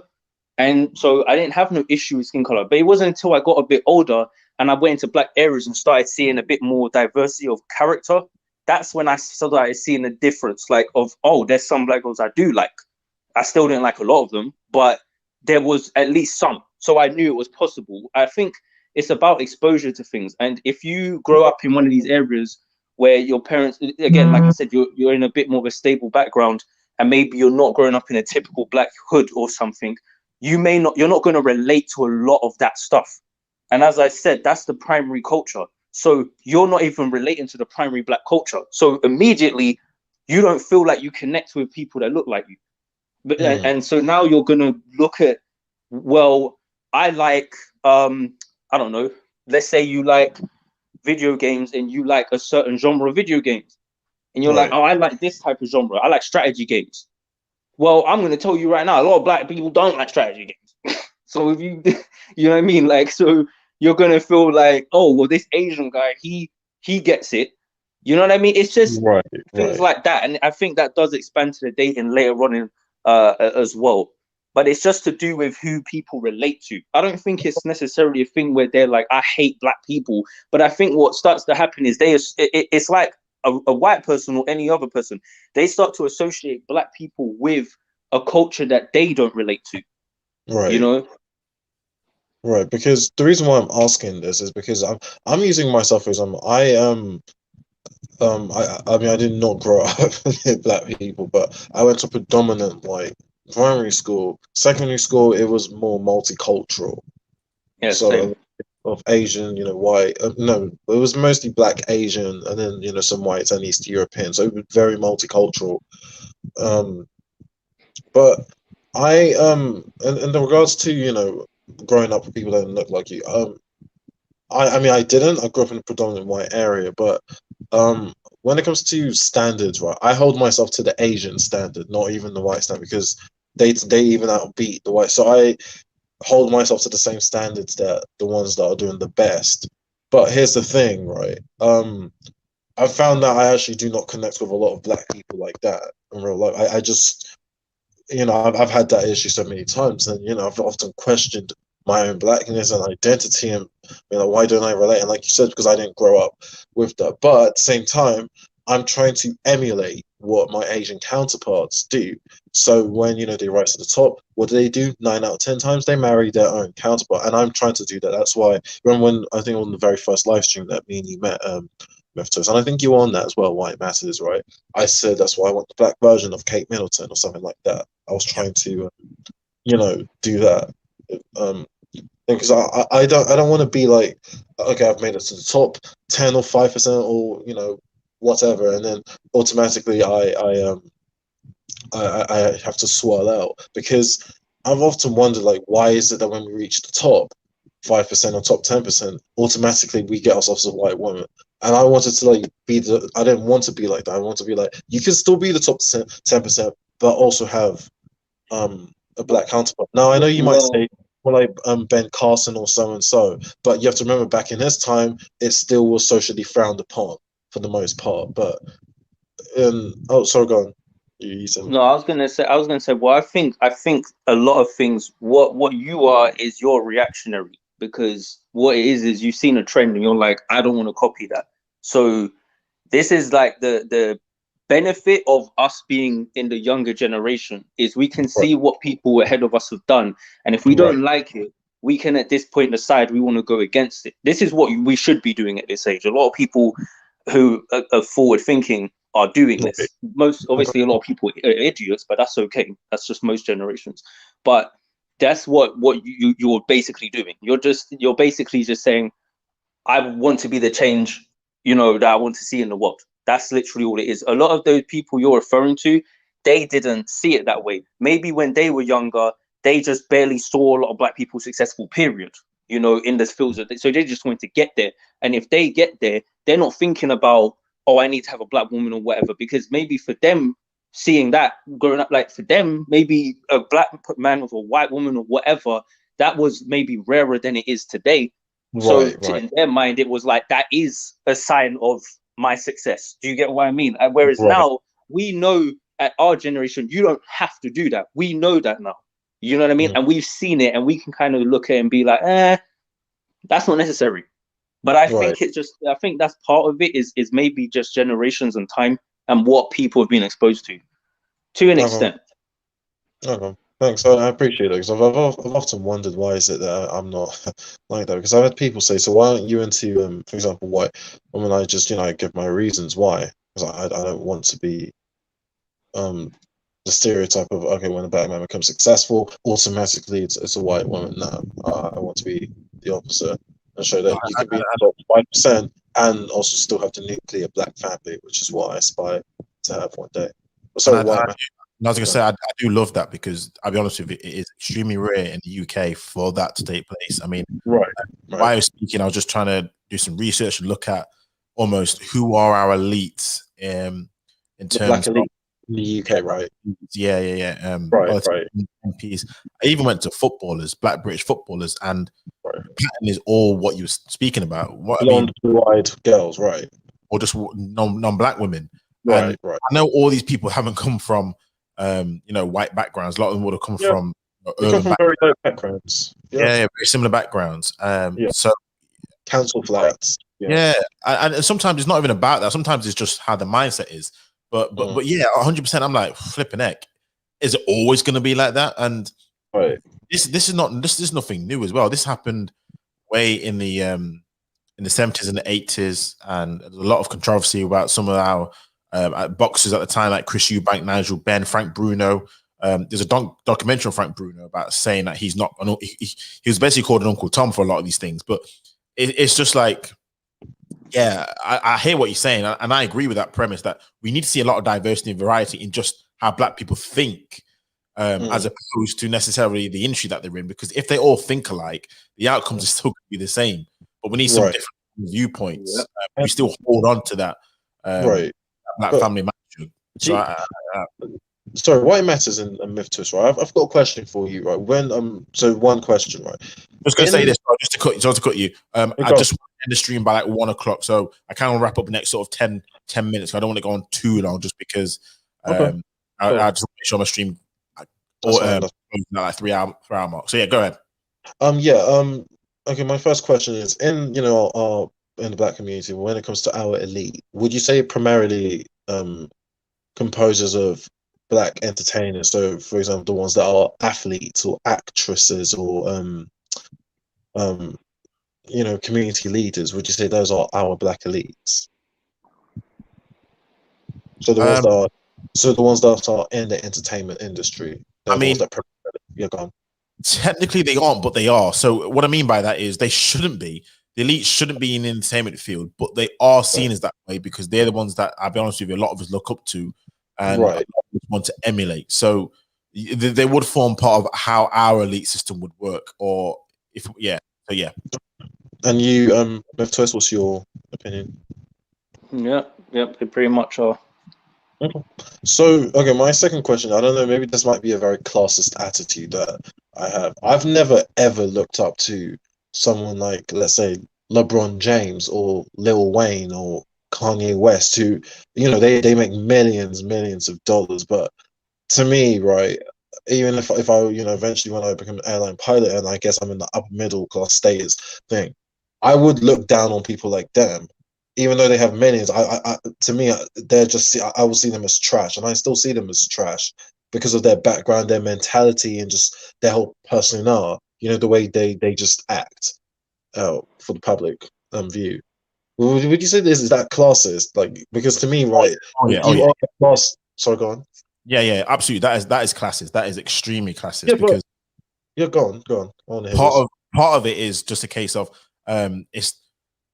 Class and it's about elegance, sophistication. It's not necessarily about money. So what happens to a lot of black people, and this is what they get confused. They think they can go to certain spots because they have the money, but it's not about your money. It's about who you are, which is tied into your family. It's tied into, like you said, sophistication. There's certain clubs, they're not going to let some I don't know, Rapper guy come in. got like gold grills in his mouth, tattoos Right. all over the place. And Even though it's millions, right. even though he has the money to probably buy out the place 3 times, that's not the point. And people get upset by that. But unfortunately, Okay. it's safe for white people, by the way. It's safe for white people because they have their own system, class system.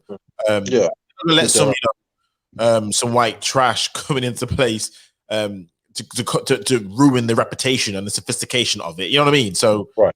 Yeah, it is classist. I definitely would say that. And this is the thing, though, because it's a form of classism. It's cultural separation. The thing is that it's, again, as I said, every one of these other cultures that we like, whenever there's conversations about black empowerment, people often say, oh, look at the Asians, look at the look at the white people. They all have this. You cannot get away from it. Throughout history, the way these nations got powerful was by having a small amount of elites who had this classist cultural separation, who looked down on others and said, we're better than you, stay in your place. And the trick is, the people at the bottom have to mostly believe that. When they don't believe that, that's when you get revolutions, right? So you have to, there's always going to be that mentality. Now, in this modern era, we like to say that's bad and we shouldn't do that, but we can't stop it. Because even though we say we shouldn't do it, we naturally do it. It's just part of, I guess, it's just part of human nature to be hierarchical in our thinking. Even if you take children, and a lot of teachers can tell you this. If a teacher asks a question to the class and they know a certain student who usually takes the charge, a lot of them will just let that student answer the question, and they'll, rather than answer it themselves, because they don't feel qualified. A lot of them might feel like, I can't do it. Now, in a subject where I remember when I was in school as well, I had this. If I was in English, I'd always have my hand up, because I know, even if I don't fully know the answer, I'm probably thinking in the right direction, because generally speaking, that's been the case, right? So, and once that happens enough times, other kids in the class, they start being like, oh, go on, you answer, you probably know it anyway, right? Like, so right. A hierarchy naturally forms even in that kind of micro setting where people kind of realize this person knows what the fuck they're doing, these other people don't know, right? Now, I think that's something we have, like, I think a big reason why society, particularly Western society, is out of whack is because we keep trying to go against nature, and it's not going to work. It is not going to work in the long term. Doesn't matter how long, we might be able to keep trying to push it, but it's already fracturing. It does not work. You have to understand that there is a certain nature to how people are. And every time that we create these kind of, politically correct and real nice fantasy ideas to try and make ourselves feel better about it, it's temporary. Yeah, it's nice and it sounds good, but ultimately it's not reality. And you just have to look at what people actually are doing, and you will see that because listen, 95% of people, not even 98, 99% of people will turn around to you for what you said, Vincent, and say, you're classist, you can't say things like that. And I assure you, in some shape or form in their own life, they do the same thing. I assure you they do. In some shape or form, whether it could be the smallest thing. They might just say, oh, how did that person wear shoes like that? Or how did they dress themselves and go out that? Doesn't matter. There's always some way they make sure they distinguish themselves from another person, because they need to, on some level, feel like they've got something that someone else ain't got. That's just how people are. Why do people want to have nice things? Everyone says, oh, rich people are evil. Yet all these people go and grind all day, hoping that they're going to be able to make some money. And you know what I mean? Like, it's just, I don't know, man. A lot of people they're just hypocrites at the end of the day. And I think I've just started to look at the root of things, like what is really going on and what's been going on from long before us and what's likely to go on long after us. And you will see the same patterns. That hierarchical classist thinking will not go anywhere. We could go, destroy society and all of that, blah, blah. Then you'll just be the strongest. That's the hierarchy now. Like, it's not going anywhere. 100%. A lot of it goes down to just the base nature, because again, there's a food chain, there's just a chain of command, there's always a hierarchy in whatever sort of facet of life that we see ourselves in. So you're right, it will probably evolve into something different if the world collapses, but it'll look like something. It'll still be in a similar vein, just in a different way. So however it manifests itself, it will all be the same. It has to be a ruling class, a middle class, a lower class. It's just how these things are.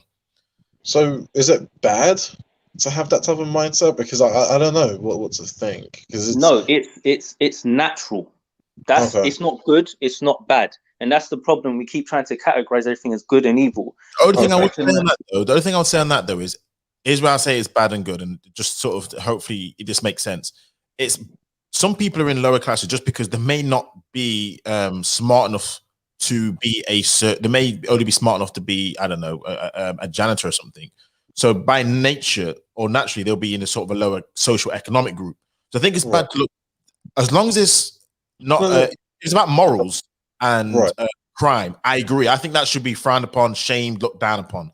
But if it's somebody in just in a lower social economic group setting, which a lot of times we do confuse the two sometimes, that person may not have clothes, the where they they live, that kind of stuff. As long as you don't look down on people like that, because I think that's bad. Yeah, of course. No, I agree with you. But in regards to what you were saying about people who, let's be honest, are ignorant, belligerent, and that kind of stuff, 100%. I think there needs to be more shame on that kind of stuff, because otherwise it just gets left unchecked, which is what's going on right now. But yeah, as long as you make that distinction, that's no, I do. It's not because I said, like, one of my mates, right? He comes from a council flat. He's really good. He's a nerd. It's not socioeconomic. It's by personality, just the way they are, how they live their life, their lifestyle choices. That's what I discriminate on, and I'm actually proud that I do it.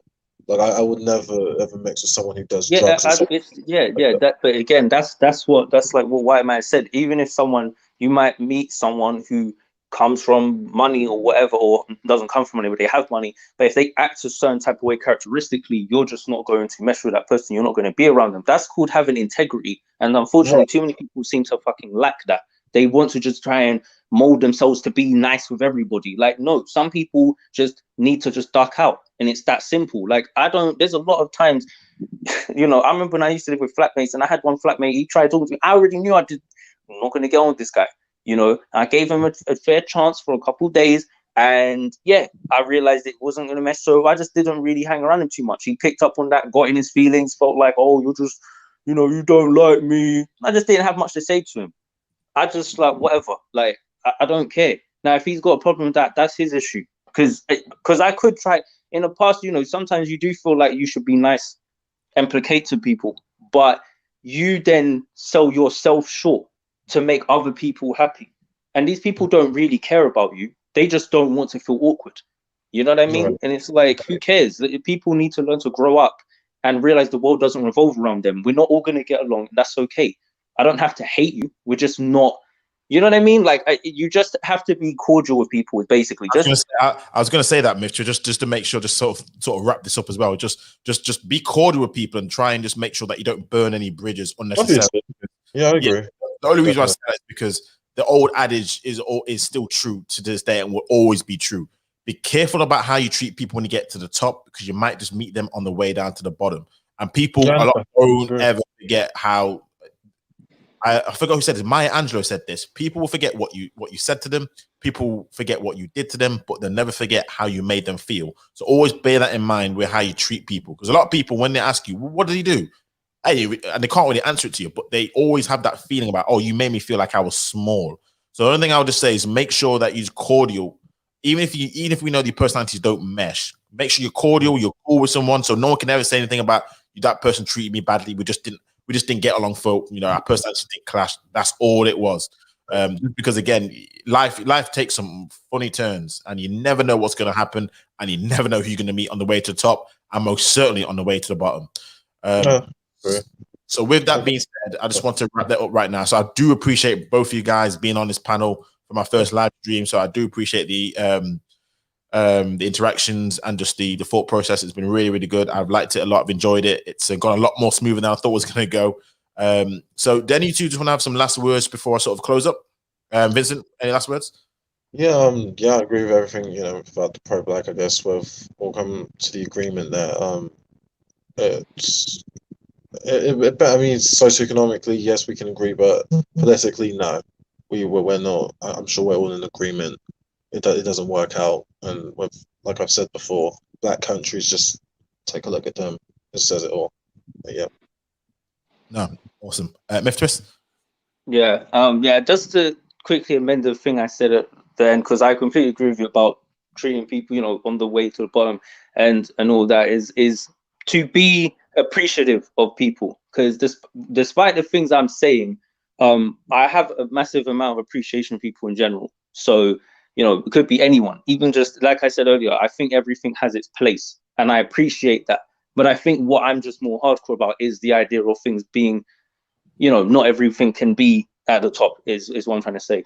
But yeah, I generally, in general, think that the pro-black thing, you know, I'm not sure exactly where I stand with it. I don't think I would ever say it. I don't often say I'm pro-black to people. So, but I do generally agree with the mentality that we need to try and improve our situation. And however we decide to go about doing that, I think it just needs to be based in realism rather than fantasies and fairy tales and emotional thinking.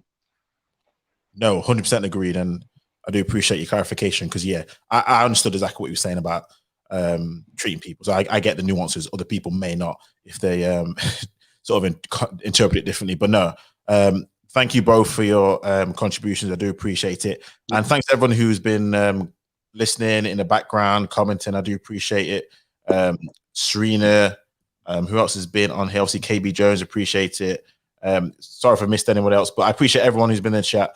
And yeah, join me on Friday if you're about. So I'll be talking about religion and how that's impacted the black community.